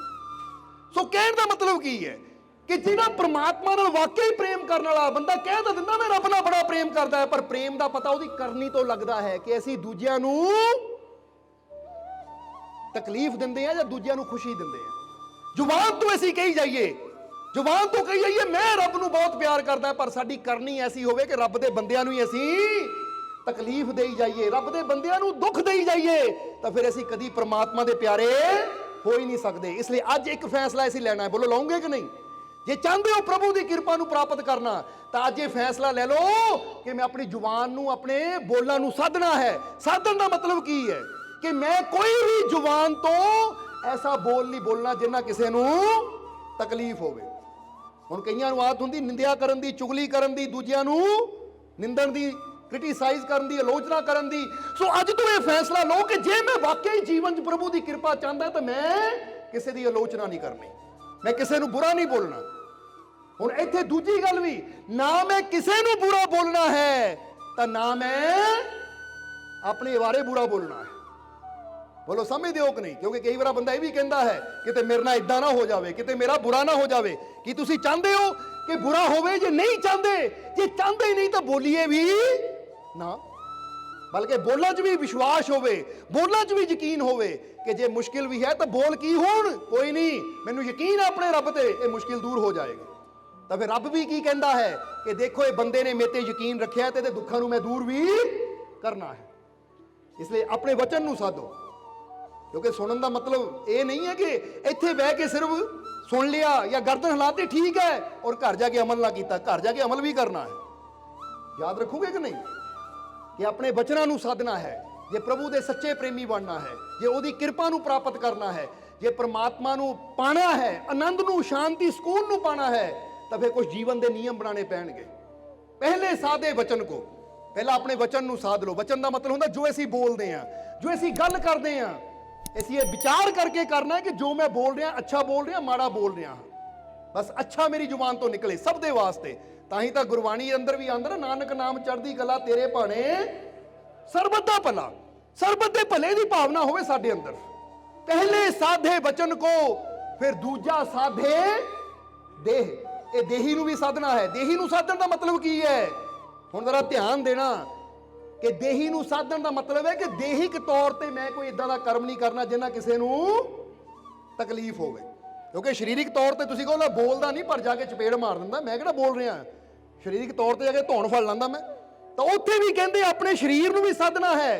ਕਿਉਂਕਿ ਕਈ ਵਾਰ ਬੰਦਾ ਕਹਿੰਦਾ ਗੁੱਸਾ ਆਇਆ ਸੀ, ਉਹ ਤੇਰਾ ਗਲ ਘੁੱਟ ਹੋ ਗਿਆ, ਗੁੱਸਾ ਆਇਆ ਸੀ, ਆ ਚੀਜ਼ ਚੱਕ ਕੇ ਮਾਰਤੀ, ਬਾਅਦ ਚੋਂ ਬੰਦਾ ਪਛਤਾਉਂਦਾ ਇਹ ਮੈਂ ਕਿਉਂ ਕੀਤਾ। ਹੋ ਜਾਂਦਾ ਕਿ ਨਹੀਂ ਏਦਾਂ? ਹੁਣ ਕਹਿੰਦੇ ਉੱਥੇ ਹੌਲੀ ਹੌਲੀ ਆਪਣੀ ਦੇਹੀ ਨੂੰ ਸਾਧਨਾ ਹੈ, ਆਪਣੀ ਦੇਹੀ ਨੂੰ ਕੰਟਰੋਲ 'ਚ ਕਰਨਾ ਹੈ। ਕਿਉਂਕਿ ਤੇਰਾ ਸਰੀਰ ਹੈ, ਤੇਰੇ ਕੰਟਰੋਲ 'ਚ ਹੋਣਾ ਚਾਹੀਦਾ ਕਿ ਸਰੀਰਕ ਤੌਰ ਤੇ ਵੀ ਮੈਂ ਕੁਝ ਬੁਰਾ ਨਹੀਂ ਕਰਨਾ। ਇਹ ਸਰੀਰ ਦੇ ਅੰਦਰ ਮੈਂ ਕੋਈ ਬੁਰੀ ਚੀਜ਼ ਵੀ ਨਹੀਂ ਪਾਣੀ। ਕਿਸੇ ਨੂੰ ਨਸ਼ਾ ਕਰਨ ਦੀ ਆਦਤ ਹੁੰਦੀ ਹੈ, ਕਿਸੇ ਨੂੰ ਬੁਰੀਆਂ ਚੀਜ਼ਾਂ ਖਾਣ ਦੀ ਆਦਤ ਹੁੰਦੀ ਹੈ, ਕਿ ਉਹ ਬੁਰੀ ਚੀਜ਼ ਵੀ ਮੇਰੇ ਅੰਦਰ ਨਹੀਂ ਜਾਣੀ ਚਾਹੀਦੀ। ਮੇਰਾ ਆਪਣੀ ਦੇਹ ਤੇ ਵੀ ਪੂਰਾ ਕੰਟਰੋਲ ਆ। ਔਰ ਸਾਧਨ ਦਾ ਮਤਲਬ ਕੀ ਹੈ? ਸਾਧਨ ਦਾ ਮਤਲਬ ਇਹੀ ਹੈ ਕਿ ਸਾਧਨਾ ਕਰਨੀ ਹੈ, ਪਰ ਸਾਧਨਾ ਇਹ ਨਹੀਂ ਕਿ ਜੰਗਲਾਂ 'ਚ ਜਾ ਕੇ ਬੈਠਣਾ ਹੈ। ਸਾਧਨਾ ਦਾ ਮਤਲਬ ਹੈ ਕਿ ਇਹ ਮੇਰੀ ਸਾਧਨਾ ਹੀ ਹੈ ਕਿ ਮੈਂ ਆਪਣੇ ਸਰੀਰ ਨੂੰ ਹੁਣ ਕੰਟਰੋਲ 'ਚ ਕਰ ਰਿਹਾ ਹਾਂ, ਮੈਂ ਆਪਣੀ ਜ਼ੁਬਾਨ ਨੂੰ, ਆਪਣੇ ਸ਼ਬਦਾਂ ਨੂੰ ਕੰਟਰੋਲ 'ਚ ਕਰ ਰਿਹਾ ਹਾਂ। ਇਹੀ ਮੇਰਾ ਇੱਕ ਤਪ ਹੈ, ਇਹੀ ਮੇਰੀ ਇੱਕ ਸਾਧਨਾ ਹੈ। ਇਸ ਲਈ ਸਾਧਨਾ ਉਹ ਕਰੋ ਜਿਹੜੀ ਕਰਨ ਦਾ ਸਾਨੂੰ ਵੀ ਫਾਇਦਾ ਹੋਵੇ ਤਾਂ ਸਮਾਜ ਨੂੰ ਵੀ ਫਾਇਦਾ ਹੋਵੇ ਔਰ ਸਾਡਾ ਰੱਬ ਵੀ ਖੁਸ਼ ਹੋਵੇ। ਇਸ ਲਈ ਉਹਨਾਂ ਨੇ ਕਿਹਾ ਦੂਜਾ ਗੁਣ, ਇੱਕ ਪ੍ਰੇਮੀ ਅੰਦਰ ਕੀ ਹੁੰਦਾ ਹੈ? ਦੂਜਾ ਸਾਦੇ ਦੇਹ। ਆਪਣੇ ਦੇਹ ਨੂੰ ਸਾਧਦਾ ਹੈ ਉਹ, ਕਿ ਦੇਹਿਕ ਤੌਰ ਤੇ ਉਹ ਬੁਰੀ ਜਗ੍ਹਾ ਨਹੀਂ ਜਾਂਦਾ, ਬੁਰਾ ਕਰਮ ਨਹੀਂ ਕਰਦਾ ਔਰ ਬੁਰਾਈ ਤੋਂ ਰੁਕਦਾ ਹੈ। ਜੇ ਪਤਾ ਹੈ ਕਿ ਆਹ ਪੈਰ ਮੈਨੂੰ ਬੁਰਾਈ ਵਾਲੇ ਪਾਸੇ ਵੀ ਲਿਜਾ ਸਕਦੇ, ਅੱਛਾਈ ਵਾਲੇ ਪਾਸੇ ਵੀ ਲਿਜਾ ਸਕਦੇ ਆ, ਤਾਂ ਜਿਹੜੇ ਪ੍ਰਭੂ ਦੇ ਪ੍ਰੇਮੀ ਹੋਣਗੇ ਉਹ ਆਪਣੇ ਜਿਸਮ ਨੂੰ, ਉਹਨਾਂ ਕਦਮਾਂ ਨੂੰ ਰੋਕਣਗੇ ਕਿ ਬੁਰੇ ਪਾਸੇ ਨਾ ਜਾਵੇ, ਬਲਕਿ ਇਹ ਸਹੀ ਪਾਸੇ ਜਾਵੇ। ਉਹਨੂੰ ਕਹਿੰਦੇ ਦੇਹ ਨੂੰ ਸਾਧ ਲਿਆ। ਹੁਣ ਤੀਜਾ ਉਹਨਾਂ ਨੇ ਕੀ ਕਿਹਾ? ਤੀਜਾ ਮਨ ਕੋ ਸਾਧੀਏ ਸਭ ਸੇ ਕਰੇ ਸਨੇਹ। ਹੁਣ ਤੀਜਾ ਗੁਣ ਉਹ ਕਹਿੰਦੇ ਆਪਣੇ ਮਨ ਨੂੰ ਵੀ ਸਾਧਨਾ ਹੈ ਕਿ ਆਪਣੇ ਮਨ ਨੂੰ ਵੀ ਬੁਰੇ ਪਾਸੇ ਰੋਕਣਾ ਹੈ। ਜਿੱਦਾਂ ਪਹਿਲੇ ਹੀ ਅਸੀਂ ਦੱਸਿਆ ਕਿ ਮਨ ਦੇ ਅੰਦਰ ਨੈਗੇਟਿਵ ਸੋਚਾਂ ਚੱਲਦੀਆਂ ਰਹਿਣਗੀਆਂ, ਬੁਰੀਆਂ ਸੋਚਾਂ ਚੱਲਦੀਆਂ ਰਹਿਣਗੀਆਂ, ਤਾਂ ਫਿਰ ਸਾਡੇ ਜੀਵਨ 'ਚ ਡਰ ਹੋਏਗਾ, ਚਿੰਤਾ ਹੋਏਗੀ, ਸਾਡਾ ਜੀਵਨ ਦੁੱਖਾਂ ਨਾਲ ਭਰ ਜਾਏਗਾ। ਪਰ ਜੇ ਸਾਡੇ ਅੰਦਰ ਵਿਸ਼ਵਾਸ ਦੀ ਸੋਚ ਚਲੇਗੀ, ਭਰੋਸੇ ਦੀ ਸੋਚ ਚਲੇਗੀ, ਆਪਣੇ ਰੱਬ ਦੇ ਯਕੀਨ ਦੀ ਸੋਚ ਹੋਏਗੀ ਕਿ ਮੈਨੂੰ ਆਪਣੇ ਰੱਬ ਤੇ ਪੂਰਾ ਯਕੀਨ ਹੈ, ਤਾਂ ਫਿਰ ਜਿਨ੍ਹਾਂ ਦੇ ਅੰਦਰ ਯਕੀਨ ਹੈ ਉਹਨਾਂ ਦੇ ਡਰ, ਉਹਨਾਂ ਦੀ ਚਿੰਤਾ ਪਰੇਸ਼ਾਨੀਆਂ ਵੀ ਦੂਰ ਹੋ ਜਾਂਦੀਆਂ ਹੈ। ਇਸ ਲਈ ਅੱਜ ਤੋਂ ਆਪਣੇ ਮਨ ਨੂੰ ਵੀ ਸਾਧਨਾ ਹੈ। ਸੋ ਇਹ ਗੱਲ ਹਮੇਸ਼ਾ ਯਾਦ ਰੱਖਣੀ ਹੈ ਕਿ ਜਦ ਵੀ ਮਨ ਤੁਹਾਨੂੰ ਡਰਾਵੇ ਨਾ, ਕੋਈ ਬੁਰੀ ਸੋਚ ਚਲੇ, ਤਾਂ ਉਹਨੂੰ ਨਾਲ ਹੀ ਬਦਲ ਦਿਓ। ਇਹਨੂੰ ਹੀ ਕਹਿੰਦੇ ਵਿਵੇਕ। ਵਿਵੇਕ ਦਾ ਮਤਲਬ ਕੀ ਹੈ? ਵਿਵੇਕ ਦਾ ਮਤਲਬ ਹੈ ਜੋ ਮੇਰੇ ਮਨ 'ਚ ਚੱਲਦਾ ਹੈ ਉਹਨੂੰ ਸਮਝ ਲੈਣਾ ਕਿ ਮੇਰੇ ਵਾਸਤੇ ਅੱਛਾ ਹੈ ਜਾਂ ਮਾੜਾ। ਇਹ ਮੈਨੂੰ ਡਰ ਦੇਣ ਵਾਲੀ ਚੀਜ਼ ਹੈ, ਮੇਰੇ ਵਿਚਾਰ ਮੈਨੂੰ ਡਰਾਉਣ ਵਾਲੇ ਹੈ ਜਾਂ ਇਹ ਮੈਨੂੰ ਹੌਸਲਾ ਦੇਣ ਵਾਲੇ ਹੈ। ਅਗਰ ਡਰਾਉਣ ਵਾਲੇ ਹੈ ਤਾਂ ਉਹਨਾਂ ਨੂੰ ਛੱਡਣਾ ਹੈ, ਤਾਂ ਹੌਸਲਾ ਦੇਣ ਵਾਲੇ ਵਿਚਾਰਾਂ ਨੂੰ ਬਾਰ-ਬਾਰ ਦੁਹਰਾਉਣਾ ਹੈ। ਜ਼ਰਾ ਸਮਝਣਾ ਇਸ ਨੂੰ। ਹੁਣ ਤੁਸੀਂ ਇੱਥੇ ਸੋਚ ਕੇ ਦੇਖੋ, ਕਿਉਂਕਿ ਅਸੀਂ ਇੱਕ ਗੱਲ ਕਹੀਦੀ ਹੈ, ਇਸ ਨਗਰ 'ਚ ਵੀ ਪਹਿਲੀ ਵਾਰ ਆਏ ਹਾਂ, ਤਾਂ ਇਹ ਕਹਿਣੀ ਚਾਹਾਂਗੇ ਕਿ ਤੁਹਾਡੇ ਵਿਚਾਰਾਂ ਦਾ ਅਸਰ ਤੁਹਾਡੇ ਜੀਵਨ ਤੇ ਹੁੰਦਾ ਹੈ। ਇਹਨੂੰ ਮੰਨਦੇ ਹੋ ਕਿ ਨਹੀਂ? ਤੁਸੀਂ ਕਿਹੜਾ ਕਿਹੜਾ ਜੀ ਮੰਨਦਾ ਹੈ? ਥੋੜਾ ਪਤਾ ਲੱਗ ਜਾਵੇ ਸਾਨੂੰ, ਫਿਰ ਸਤਸੰਗ ਨੂੰ ਸਮਾਪਤੀ ਵੱਲ ਵੀ ਲੈ ਕੇ ਜਾਣਾ ਹੈ, ਕਿਉਂਕਿ ਲੰਗਰ ਦਾ ਟਾਈਮ ਵੀ ਹੋ ਰਿਹਾ ਹੈ। ਠੀਕ ਹੈ, ਹੁਣ ਤੁਸੀਂ ਮੰਨਦੇ ਹੋ ਨਾ ਵਿਚਾਰਾਂ ਦਾ ਅਸਰ ਸਾਡੇ ਜੀਵਨ ਤੇ ਹੁੰਦਾ ਹੈ। ਹੁਣ ਕਈ ਜੀਵ ਕਹਿਣਗੇ ਜੀ ਕਿੱਦਾਂ ਸਾਡੇ ਜੀਵਨ ਤੇ ਵਿਚਾਰਾਂ ਦਾ ਅਸਰ ਕਿੱਦਾਂ ਹੁੰਦਾ ਹੈ? ਤੇ ਅਸੀਂ ਕਈ ਵਾਰ ਦੱਸਿਆ ਹੈ, ਪਰ ਜਿੱਦਾਂ ਦੱਸਿਆ ਅੱਜ ਪਹਿਲੀ ਵਾਰ ਇੱਥੇ ਆਏ ਹਾਂ ਤਾਂ ਦੱਸਣਾ ਚਾਹਾਂਗੇ, ਪ੍ਰੈਕਟੀਕਲੀ ਕਰਨਾ ਚਾਹਾਂਗੇ ਕਿ ਜ਼ਰਾ ਇੱਕ ਚੀਜ਼ ਨੂੰ ਗੌਰ ਨਾਲ ਸਮਝਣਾ ਕਿ ਸਾਡੇ ਵਿਚਾਰਾਂ ਦਾ ਅਸਰ ਸਾਡੇ ਜੀਵਨ ਤੇ ਕਿੱਦਾਂ ਹੁੰਦਾ ਹੈ। ਕਿ ਹੁਣ ਬੈਠੇ ਬੈਠੇ ਬੰਦਾ ਦੁੱਖ ਦੀ ਗੱਲ ਯਾਦ ਕਰਨਾ ਸ਼ੁਰੂ ਕਰ ਦੇਵੇ ਤਾਂ ਬੰਦੇ ਦੀ ਅੱਖਾਂ 'ਚ ਪਾਣੀ ਆ ਜਾਂਦਾ ਕਿ ਨਹੀਂ? ਤੁਸੀਂ ਕੋਈ ਦੁੱਖ ਦੀ ਗੱਲ ਯਾਦ ਕਰੋ, ਕੋਈ ਪਿਆਰਾ ਸੀ ਤੁਹਾਡਾ ਵਿਛੜ ਗਿਆ। ਹੁਣ ਕਈ ਐਸੇ ਬੱਚੇ ਹੁੰਦੇ ਆ ਕਿ ਮਾਂ ਨੂੰ ਗੁਜ਼ਰੀ ਨੂੰ ਜਾਂ ਬਾਪ ਨੂੰ ਗੁਜ਼ਰੇ ਨੂੰ ਸਮਾਂ ਹੁੰਦਾ, ਪਰ ਫਿਰ ਵੀ ਅੱਜ ਯਾਦ ਕਰਕੇ ਉਹ ਰੋਣਾ ਸ਼ੁਰੂ ਕਰ ਦਿੰਦੇ ਆ।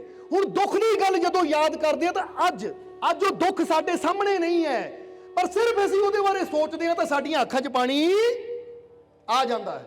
ਆ ਜਾਂਦਾ ਕਿ ਨਹੀਂ? ਤਾਂ ਜੇ ਸੁੱਖ ਦੀ ਗੱਲ, ਖੁਸ਼ੀ ਦੀ ਗੱਲ ਅਸੀਂ ਯਾਦ ਕਰੀਏ ਤਾਂ ਖੁਸ਼ੀ ਦੀ ਗੱਲ ਯਾਦ ਕਰਦਿਆਂ ਸਾਡੇ ਚਿਹਰੇ ਤੇ ਕੀ ਆ ਜਾਂਦਾ ਹੈ? ਸਮਾਈਲ ਆ ਜਾਂਦੀ ਹੈ, ਸਾਡੇ ਚਿਹਰੇ ਤੇ ਮੁਸਕਰਾਹਟ ਆ ਜਾਂਦੀ ਹੈ। ਤਾਂ ਜ਼ਰਾ ਸੋਚੋ ਕਿ ਦੁੱਖ ਦੀ ਗੱਲ ਯਾਦ ਕਰਦਿਆਂ ਸਾਡੀਆਂ ਅੱਖਾਂ 'ਚ ਪਾਣੀ ਆ ਜਾਂਦਾ ਹੈ, ਸੁੱਖ ਦੀ ਗੱਲ ਕਰਦਿਆਂ ਤਾਂ ਸਾਡੇ ਚਿਹਰੇ ਤੇ ਸਮਾਈਲ ਆ ਜਾਂਦੀ ਹੈ। ਔਰ ਜੇ ਭੁੱਖ ਦੇ ਵਿੱਚ ਅਸੀਂ ਭੋਜਨ ਦੀ ਗੱਲ ਕਰੀਏ ਤਾਂ ਸਾਡੇ ਮੂੰਹ 'ਚ ਪਾਣੀ ਵੀ ਆ ਜਾਂਦਾ ਕਿ ਨਹੀਂ? ਜਵਾਬ ਦਿਓ। ਹੁਣ ਭੁੱਖ ਦੇ ਵਿੱਚ ਕੋਈ ਮਨਪਸੰਦ ਚੀਜ਼ ਦੀ ਗੱਲ ਕਰੇ, ਜਿੱਦਾਂ ਬੰਦਾ ਗੱਲ ਕਰੇ ਆਹ ਚੀਜ਼, ਉਹ ਕਹਿੰਦਾ ਹਾਂ ਭਾਈ, ਸੁਣ ਕੇ ਮੂੰਹ 'ਚ ਪਾਣੀ ਆ ਗਿਆ। ਹੁਣ ਭੋਜਨ ਉੱਥੇ ਨਹੀਂ ਹੈ, ਸਿਰਫ ਅੰਦਰ ਸੋਚਿਆ। ਹੁਣ ਦੁੱਖ ਉੱਥੇ ਨਹੀਂ ਹੈ, ਪਰ ਦੁੱਖ ਬਾਰੇ ਸੋਚਿਆ, ਅੱਖਾਂ 'ਚ ਪਾਣੀ ਆ ਗਿਆ। ਖੁਸ਼ੀ ਇੱਥੇ ਨਹੀਂ ਹੈ, ਪਰ ਖੁਸ਼ੀ ਦੀ ਗੱਲ ਬਾਰੇ ਸੋਚਿਆ ਤਾਂ ਸਾਡੇ ਚਿਹਰੇ ਤੇ ਸਮਾਈਲ ਆ ਗਈ। ਤਾਂ ਹੀ ਤਾਂ ਤੁਸੀਂ ਕਈ ਵਾਰ ਕਿਸੇ ਨੂੰ ਕਹਿੰਦੇ ਨਾ ਬੈਠਾ ਬੈਠਾ ਹੱਸੀ ਜਾਂਦਾ, ਕੀ ਗੱਲ? ਉਹ ਨਹੀਂ ਭਾਈ, ਉਹ ਗੱਲ ਯਾਦ ਆ ਗਈ ਸੀ ਤਾਂ ਹੱਸ ਪਿਆ। ਹੋ ਜਾਂਦਾ ਕਿ ਨਹੀਂ ਏਦਾਂ? ਹੁਣ ਗੱਲ ਯਾਦ ਕਰਕੇ ਹੁਣ ਜਰਾ ਸੋਚੋ ਕਿ ਜੇ ਦੁੱਖ ਨੂੰ ਯਾਦ ਕਰਕੇ ਸਾਡੀਆਂ ਅੱਖਾਂ 'ਚ ਪਾਣੀ ਆ ਸਕਦਾ ਹੈ, ਜੇ ਭੋਜਨ ਨੂੰ ਯਾਦ ਕਰਕੇ ਸਾਡੇ ਮੂੰਹ 'ਚ ਪਾਣੀ ਆ ਸਕਦਾ ਹੈ, ਜੇ ਅਸੀਂ ਸੁੱਖ ਨੂੰ ਯਾਦ ਕਰਦੇ ਹਾਂ ਸਾਡੇ ਚਿਹਰੇ ਤੇ ਸਮਾਈਲ ਆ ਸਕਦੀ ਹੈ, ਤਾਂ ਜਦੋਂ ਆਪਣੇ ਰੱਬ ਨੂੰ ਯਾਦ ਕਰਾਂਗੇ ਤਾਂ ਫਿਰ ਸਾਡੇ ਜੀਵਨ 'ਚ ਸ਼ਾਂਤੀ, ਆਨੰਦ ਕਿਉਂ ਨਹੀਂ ਆਏਗਾ? ਮਾਲਿਕ ਦੀ ਰਹਿਮਤ ਕਿਉਂ ਨਹੀਂ ਆਏਗੀ? ਕਿਉਂਕਿ ਸੋਚ ਦਾ ਅਸਰ ਹੈ। ਦੁੱਖ ਦੇ ਨਾਲ, ਦੁੱਖ ਦੀ ਘਟਨਾ ਨਾਲ ਦੁੱਖ ਜੁੜਿਆ, ਇਸ ਲਈ ਦੁੱਖ ਆ ਗਿਆ।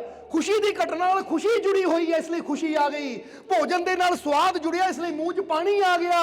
ਔਰ ਮਾਲਿਕ ਦੇ ਨਾਲ ਉਹਦੀਆਂ ਰਹਿਮਤਾਂ ਜੁੜੀਆਂ ਹੈ। ਜਦੋਂ ਉਹਨੂੰ ਯਾਦ ਕਰਾਂਗੇ, ਸੋਚ ਨੂੰ ਉੱਧਰ ਲਿਆਵਾਂਗੇ ਤਾਂ ਜੀਵਨ 'ਚ ਰਹਿਮਤ ਵੀ ਜ਼ਰੂਰ ਆਏਗੀ, ਕਿਉਂਕਿ ਸੋਚ ਦਾ ਅਸਰ ਹੈ।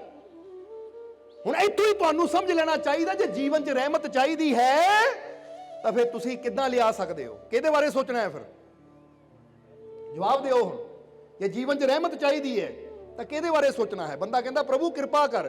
ਹੁਣ ਮੰਗਦੇ ਕਿਰਪਾ, ਪਰ ਧਿਆਨ ਸਾਡਾ ਦੁੱਖਾਂ ਵੱਲ ਹੀ ਹੈ, ਧਿਆਨ ਸਾਡਾ ਦੁਨੀਆ ਵੱਲ ਹੀ ਹੈ।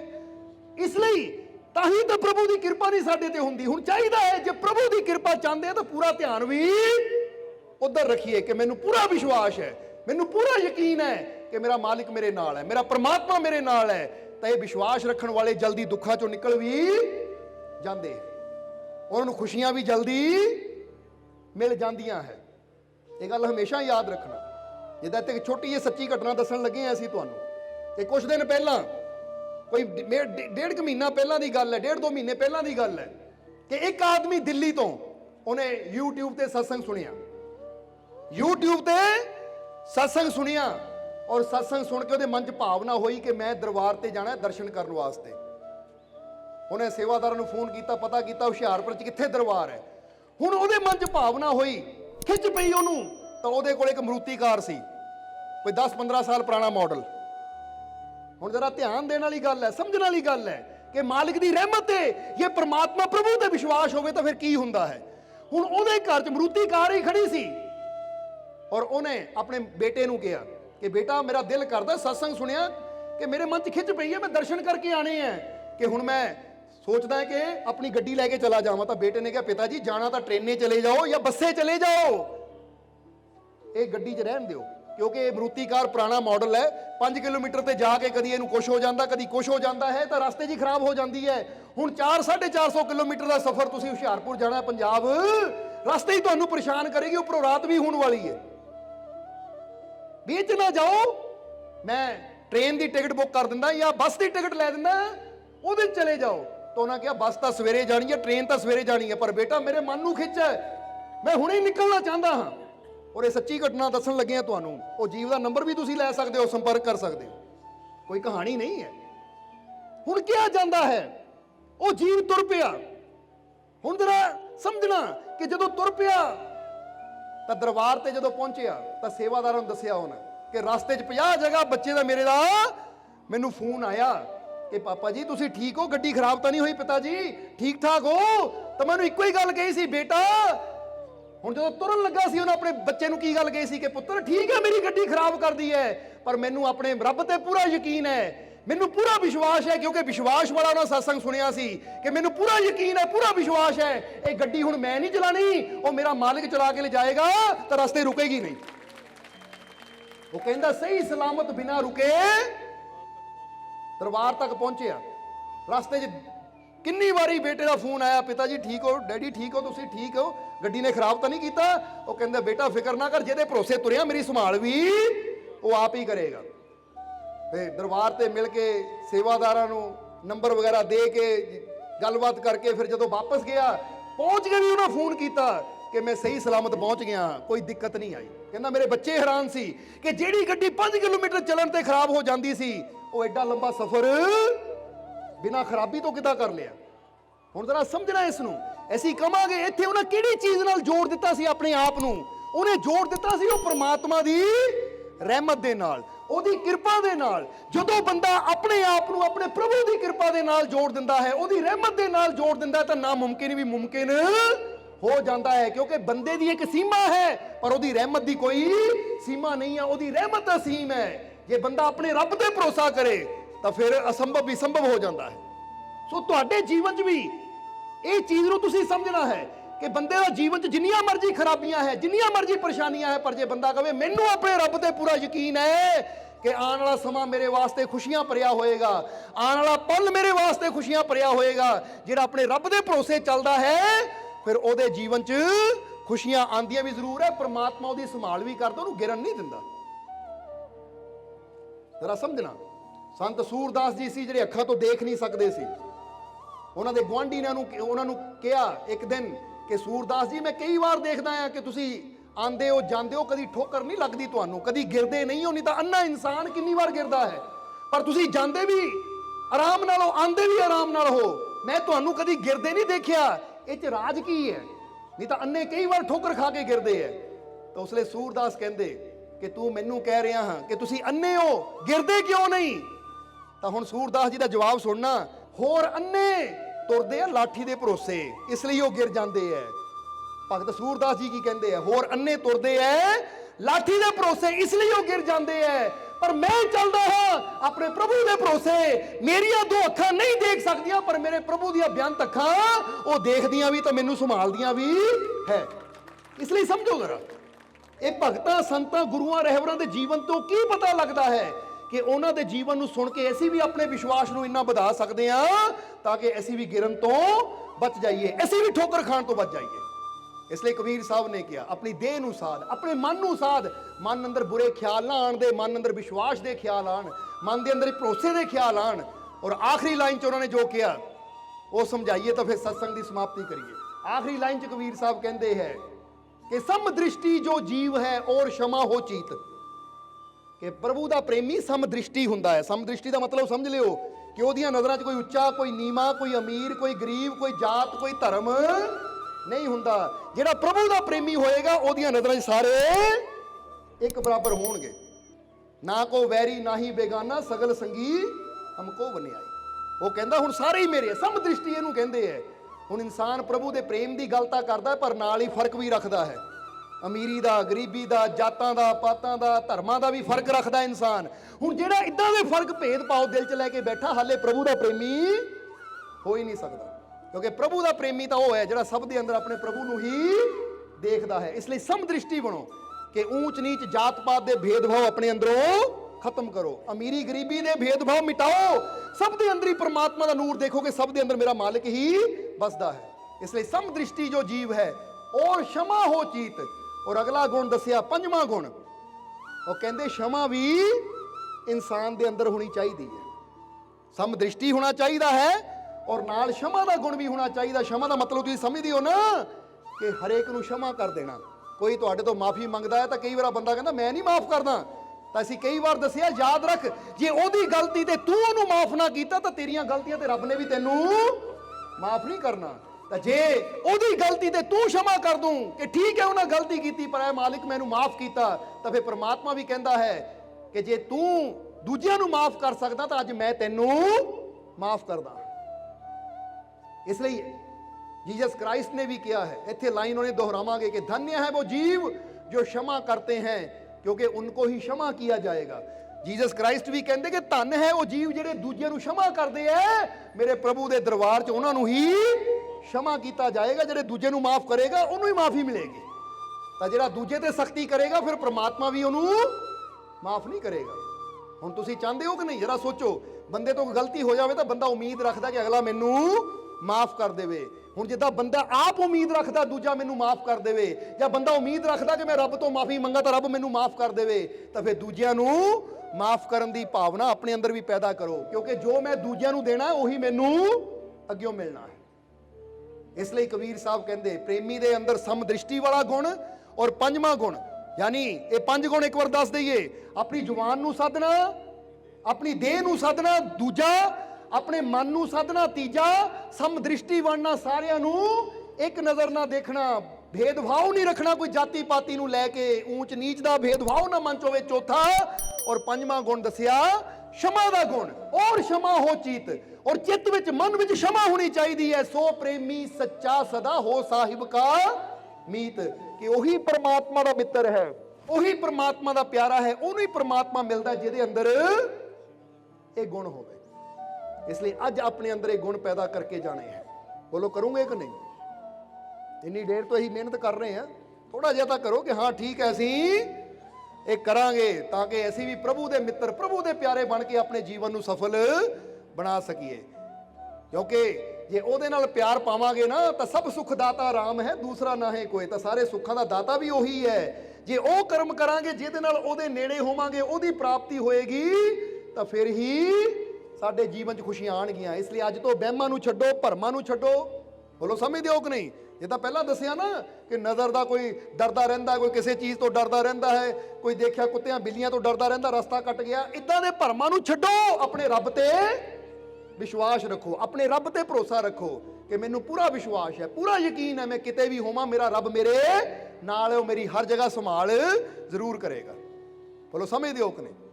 ਇਸ ਲਈ ਇਸ ਲਈ ਕਿਸੇ ਦੇ ਕੋਈ ਦਰਦ ਤਾਂ ਨਹੀਂ, ਕਿਸੇ ਸਿਰ ਦਰਦ, ਪੇਟ ਦਰਦ, ਕਮਰ ਦਰਦ, ਕੋਈ ਇਦਾਂ ਦੀ ਪ੍ਰੋਬਲਮ ਤਾਂ ਨਹੀਂ ਕਿਸੇ ਨੂੰ ਇਸ ਲਈ ਬੈਠੇ ਨੂੰ? ਜੇ ਹੈ ਤਾਂ ਚਲੋ ਹੁਣ ਲਾਸਟ ਵਿੱਚ ਅਸੀਂ ਕੀ ਕਹਿਣਾ ਹੈ ਕਿ ਮੈਨੂੰ ਆਪਣੇ ਮਾਲਿਕ ਤੇ, ਆਪਣੇ ਰੱਬ ਤੇ, ਪਰਮਾਤਮਾ ਤੇ ਪੂਰਾ ਵਿਸ਼ਵਾਸ ਹੈ। ਮੈਨੂੰ ਆਪਣੇ ਰੱਬ ਤੇ, ਮਾਲਿਕ ਤੇ ਪੂਰਾ, ਮੈਨੂੰ ਆਪਣੇ ਮਾਲਿਕ ਤੇ ਪੂਰਾ, ਮੈਨੂੰ ਆਪਣੇ ਮਾਲਿਕ ਤੇ ਪੂਰਾ। ਜਿਹੜਾ ਜੋਸ਼ ਨਾਲ ਕਹਿ ਦਿਓ, ਜਿੰਨਾ ਕਹੋਗੇ ਨਾ ਉਨੀ એનર્ਜੀ ਤੁਹਾਡੀ ਵਧਣੀ ਹੈ। ਜਿੱਦਾਂ ਕਹਿੰਦੇ ਆ ਨਾ ਕਿ ਜਿੰਨੀ ਤੁਸੀਂ ਦੇਖਦੇ ਹੋ ਨਾ ਕਿ ਜਦੋਂ ਪਿੱਛੋਂ ਬਿਜਲੀ ਜ਼ਿਆਦਾ ਆ ਜਾਵੇ ਤਾਂ ਬੱਲਬ ਦਾ ਪਟਾਕਾ ਪੈ ਜਾਂਦਾ ਹੈ। ਅੱਜ ਤੁਹਾਡੇ ਵੀ ਜਿਹੜੇ ਆ ਨਾ ਇਹ ਦੁੱਖ ਤਕਲੀਫਾਂ ਜਿਹੜੀਆਂ ਤੁਹਾਨੂੰ ਤੰਗ ਕਰ ਰਹੀਆਂ, ਅੱਜ ਇੰਨੀ ਆਪਣੀ એનર્ਜੀ ਵਿਸ਼ਵਾਸ ਦੀ ਵਧਾ ਦਿਓ ਕਿ ਇਹ એનર્ਜੀਆਂ ਦੇ ਪਟਾਕੇ ਬਹਿ ਜਾਣ, ਯਾਨੀ ਇਹ ਦੁੱਖਾਂ ਦੇ ਪਟਾਕੇ ਬਹਿਣ, ਦੁੱਖ ਐਦਾਂ ਦੌੜ ਜਾਣ। ਇੰਨਾ ਆਪਣੇ ਅੰਦਰ ਆਪਣੇ ਆਪ ਨੂੰ ਵਿਸ਼ਵਾਸ ਨਾਲ ਭਰਪੂਰ ਕਰ ਲਓ, ਕਿਉਂਕਿ ਵਿਸ਼ਵਾਸ ਨਾਲ ਭਰਪੂਰ ਤਾਂ ਇਨਸਾਨ ਐਦਾਂ ਚਟਾਨ ਦੀ ਤਰ੍ਹਾਂ ਸਟਰੋਂਗ ਹੋ ਜਾਂਦਾ, ਮਜ਼ਬੂਤ ਹੋ ਜਾਂਦਾ। ਕਹਿੰਦਾ ਲਿਆ ਕਿਹੜਾ ਦੁੱਖ ਹੈ, ਉਹ ਦੁੱਖ ਮੇਰੇ ਨਾਲ ਟਕਰਾਏਗਾ ਔਰ ਚੂਰ ਚੂਰ ਹੋ ਜਾਏਗਾ।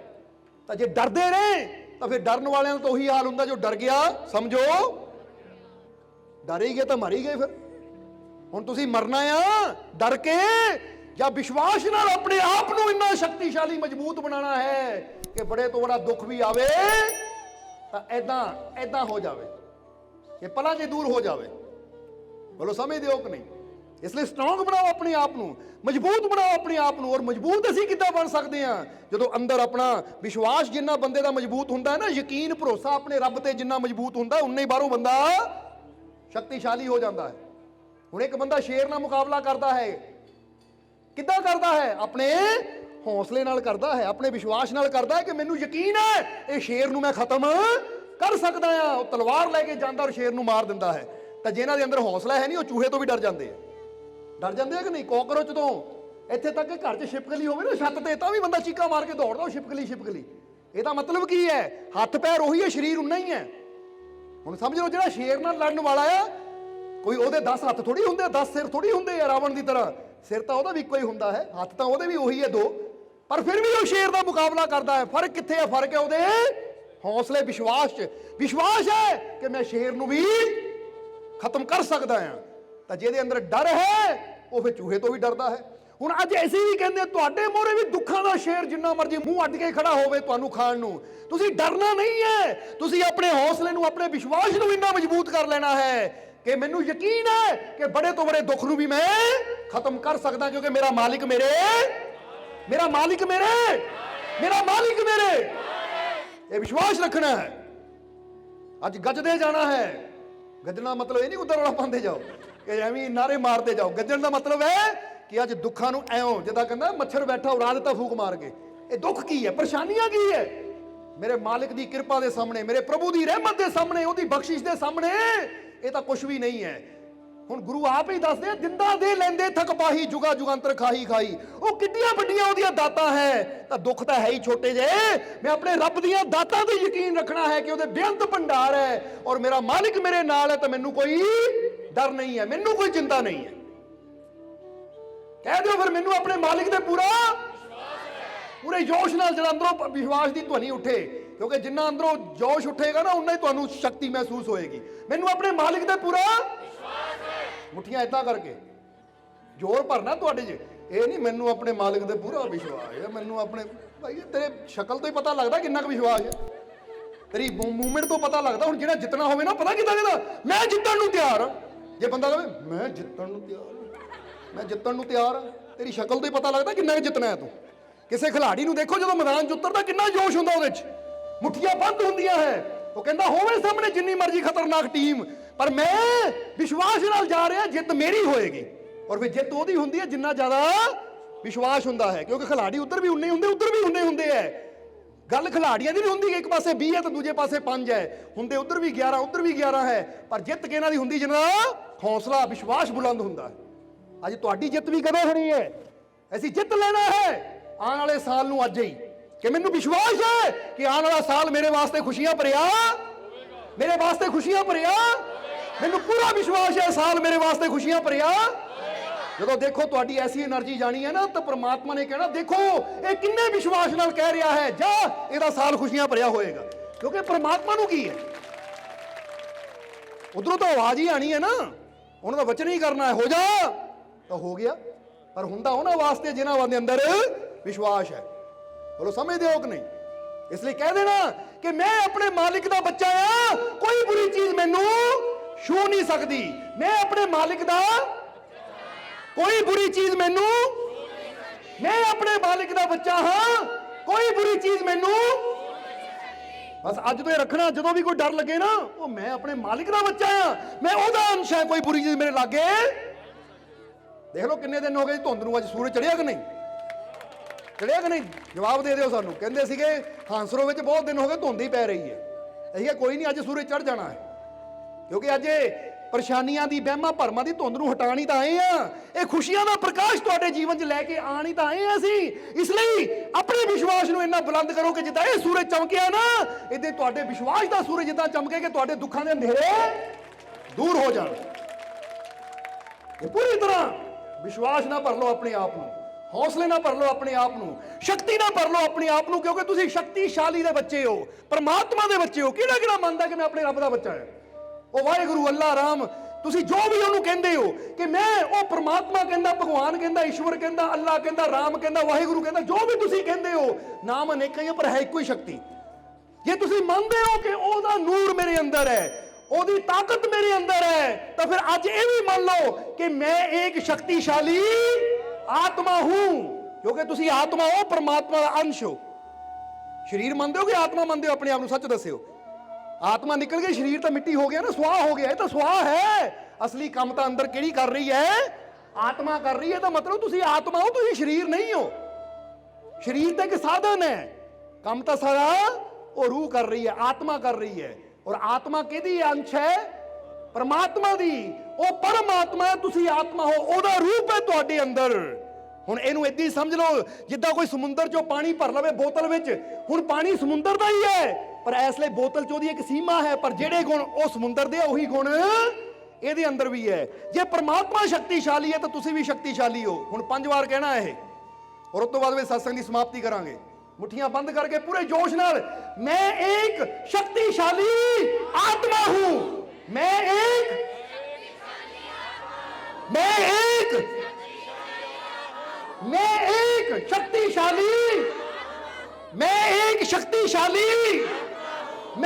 शक्तिशाली पूरे जोर ने एक बार कह दो, मैं एक। ਹੁਣ ਸੱਚ ਦੱਸਿਓ, ਜੋਸ਼ ਅੰਦਰ ਮਹਿਸੂਸ ਹੋ ਰਿਹਾ ਕਿ ਨਹੀਂ? ਕਿਹਨੂੰ ਕਿਹਨੂੰ ਹੋ ਰਿਹਾ? ਕਿਹਨੂੰ ਲੱਗਦਾ ਮੈਂ ਕਮਜ਼ੋਰ? ਹੁਣ ਇਹ ਤਾਂ ਕਹਾਂਗੇ ਇੰਨਾ ਜੋਸ਼ ਆ ਜਾਣਾ ਚਾਹੀਦਾ ਕਿ ਜਿਨ੍ਹਾਂ ਦੇ ਗੋਡੇ ਨਹੀਂ ਚੱਲਦੇ ਉਹ ਵੀ ਉੱਠ ਕੇ ਤੁਰ ਪੈਣ। ਔਰ ਸੱਚੀ ਗੱਲ ਹੈ, ਉਹਦੀ ਤਾਕਤ ਕਰ ਸਕਦੀ ਹੈ ਇਹ, ਕਿਉਂਕਿ ਮਾਲਿਕ ਦੇ ਦਰ ਲੱਖਾਂ ਲੇਖੇ, ਮਾਲਿਕ ਮਾਲਿਕ ਕਰਦੇ ਦੇਖੇ, ਗੂੰਗੇ ਗੱਲਾਂ ਕਰਦੇ ਦੇਖੇ, ਪਿੰਗਲੇ ਵੀ ਪੌੜੀਆਂ ਚੜ ਜਾਂਦੇ ਆ ਜਿਹੜੇ ਆਪਣੇ ਰੱਬ ਤੇ ਵਿਸ਼ਵਾਸ ਰੱਖਦੇ ਆ, ਕਿਉਂਕਿ ਉਹਨਾਂ ਨੂੰ ਪਤਾ ਮੈਂ ਨਹੀਂ ਤੁਰਨਾ, ਇਹ ਮੈਨੂੰ ਤੋਰਨਾ ਮੇਰੇ ਮਾਲਿਕ ਦੀ ਰਹਿਮਤ ਨੇ, ਉਹਦੀ ਤਾਕਤ ਨੇ ਮੈਨੂੰ ਤੋਰਨਾ। ਜੋ ਸਾਰੇ ਸੰਸਾਰ ਨੂੰ ਚਲਾ ਰਿਹਾ ਮੈਨੂੰ ਵੀ ਚਲਾਏਗਾ। ਅੱਜ ਇਹ ਵਿਸ਼ਵਾਸ ਲੈ ਕੇ ਜਾਣਾ ਹੈ, ਜਦੋਂ ਕੋਈ ਡਰ ਸਤਾਵੇ, ਕੋਈ ਚਿੰਤਾ ਸਤਾਵੇ, ਤਾਂ ਮੈਂ ਇੱਕ ਸ਼ਕਤੀਸ਼ਾਲੀ ਆਤਮਾ ਹੂੰ। ਆਪਣੇ ਅੰਦਰ ਦੁਹਰਾਓ ਇਹਨੂੰ ਪੂਰੇ ਵਿਸ਼ਵਾਸ ਨਾਲ। शीशे मोरे खड़ के देखो अपने आप ਨੂੰ कि मैं शरीर नहीं हाँ, मेरे अंदर वो शक्तिशाली परमात्मा की शक्ति है और मैं कमजोर नहीं हाँ, मैं एक शक्तिशाली आत्मा हूं। देखो इतना जोश आएगा कि तुसी जो कल तक नहीं करते सी आज करना शुरू कर दोगे। पर एक गल ये भी कह दी, शक्ति का प्रदर्शन किते होर नहीं करना, एक दूजे को कुटन मारन ते। ये शक्ति तां आ कि असीं हुण बंदा कहे, औरत घर जाके कहे अपने पति नूं, देख मैं शक्तिशाली आत्मा तैनूं दस दी जरा, या पति कहे मैं शक्तिशाली आत्मा तेन नहीं। ऐदा नहीं, ये शक्तिशाली कादे वास्ते बनना है? अपने डरां वास्ते, अपनी बीमारियां वास्ते, कि मैं बीमारी तो नहीं डरना, मैं किसी दुख किसी चिंता तो नहीं डरना, क्योंकि मैं एक शक्तिशाली हो कि नहीं? तुसी विश्वास है कि नहीं? तो बस अज ये शक्ति लैके जाना, शक्ति मंत्र है कि तुरते फिरते उठते बैठते महसूस करोगे तो तुसी आप फील करोगे कि वाकई। इसलिए अज तो सारियां चिंतावां छड्डो, सारे फिक्र छड्डो, अपने मालिक ते विश्वास रखो कि मेरा मालिक मेरे नाल है। आने वाला हर पल मेरे वास्ते, आने वाला हर पल मेरे वास्ते खुशियां भरिया, आने वाला हर पल मेरे वास्ते खुशियां भरिया। इसलिए कभी ये नहीं सोचना कल मैं बीमार ना हो जावां, कल मैनू इदां ना हो जाए, कल पता नहीं, क्योंकि जिन्होंने अपने रब ते यकीन है वही सोचते आने वाला हर पल मेरे वास्ते खुशियां भरिया होएगा, कामयाबी भरिया होएगा, सफलता भरिया होएगा, क्योंकि मेरा मालिक मेरे बस ये विश्वास रखना है। फिर तुसी देखो आने वाला साल, आने वाला हर पल वाकई तुहाडे वास्ते कामयाबी, सफलता, खुशियां भरिया ही होएगा। और हुण समा काफ़ी हो गया, दिल तो बहुत करता है पर टाइम भी हुण काफ़ी हो गया है।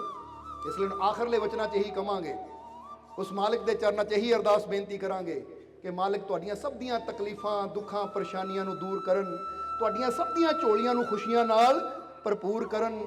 जिन्हां दे घर 'ਚ कोई तंगी है, कोई परेशानी है, मालिक उन्हां दे घरां ਦੀਆਂ तंगियां ਨੂੰ दूर करके रहमतां बरकतां दे नाल भरपूर करन, तुहाडे रोज़ी रिज़क 'ਚ बरकत देण, खुशियां, रहमतां, बख्शिशां नाल ਤੁਹਾਡੀ ਝੋਲੀ ਮਾਲਕ ਭਰ ਦੇਣ। ਆਉਣ ਵਾਲਾ ਹਰ ਪਲ ਹਰ ਘੜੀ ਤੁਹਾਡੇ ਸਭ ਦੇ ਵਾਸਤੇ ਖੁਸ਼ੀਆਂ ਭਰੀ ਹੋਵੇ, ਕਾਮਯਾਬੀ ਸਫਲਤਾ ਭਰੀ ਹੋਵੇ। ਤੁਹਾਡੇ ਸਭ ਦੇ ਅੰਦਰੋਂ ਡਰ ਖਤਮ ਹੋ ਜਾਣ, ਚਿੰਤਾਵਾਂ ਖਤਮ ਹੋ ਜਾਣ, ਔਰ ਤੁਹਾਡੇ ਸਭ ਦੇ ਅੰਦਰ ਸੱਚਾ ਪ੍ਰੇਮ, ਸੱਚਾ ਵਿਸ਼ਵਾਸ ਮਾਲਕ ਪੈਦਾ ਕਰ ਦੇਵੇ। ਔਰ ਆਪਣੀ ਕਿਰਪਾ, ਦਇਆ, ਮਿਹਰ, ਰਹਿਮਤ, ਬਖਸ਼ਿਸ਼ ਮਾਲਕ ਹਮੇਸ਼ਾ ਹੀ ਤੁਹਾਡੇ ਤੇ ਬਣਾਏ ਰੱਖੇ। ਤੁਹਾਨੂੰ ਉਹ ਅੱਖ ਦੇਵੇ ਮਾਲਕ ਆਪਣੇ ਅੰਦਰਲੀ ਉਹ ਸ਼ਕਤੀ ਨੂੰ ਪਹਿਚਾਨਣ ਦੀ ਕਿ ਤੁਸੀਂ ਕਮਜ਼ੋਰ ਨਹੀਂ ਹੋ, ਤੁਸੀਂ ਸ਼ਕਤੀਸ਼ਾਲੀ ਹੋ। ਇੰਨੀ ਸਮਝ ਦੇਵੇ ਕਿ ਤੁਹਾਨੂੰ ਆਪਣੀ ਸ਼ਕਤੀ ਦਾ ਗਿਆਨ ਹੋ ਸਕੇ, ਤਾਂ ਕਿ ਤੁਹਾਡੇ ਜੀਵਨ ਦੀਆਂ ਸਾਰੀਆਂ ਚਿੰਤਾਵਾਂ, ਸਾਰੇ ਡਰ ਦੂਰ ਹੋ ਸਕਣ, ਔਰ ਆਉਣ ਵਾਲਾ ਹਰ ਪਲ ਖੁਸ਼ੀਆਂ, ਰਹਿਮਤਾਂ, ਬਰਕਤਾਂ ਨਾਲ ਭਰਪੂਰ ਹੋਵੇ। ਦਿਨ ਦੁਗਣੀ ਰਾਤ ਚੌਗਣੀ ਤੁਸੀਂ ਤਰੱਕੀ ਕਰੋ। ਇਹੀ ਸਾਡੀ ਇਸ ਮਾਲਿਕ ਦੇ ਚਰਨਾਂ 'ਚ ਅਰਦਾਸ ਬੇਨਤੀ ਹੈ। ਔਰ ਹੁਣ ਅੰਤ ਵਿੱਚ ਤੁਹਾਡੇ ਸਭ ਦੇ ਅੰਦਰ ਵਸਦੇ ਉਸ ਮਾਲਿਕ ਨੂੰ ਅਸੀਂ ਪ੍ਰਣਾਮ ਕਰਦੇ ਹਾਂ। ਸਾਡਾ ਪ੍ਰਣਾਮ ਸਵੀਕਾਰ ਕਰੋ। ਜੈ ਮਾਲਕਾਂ ਦੀ।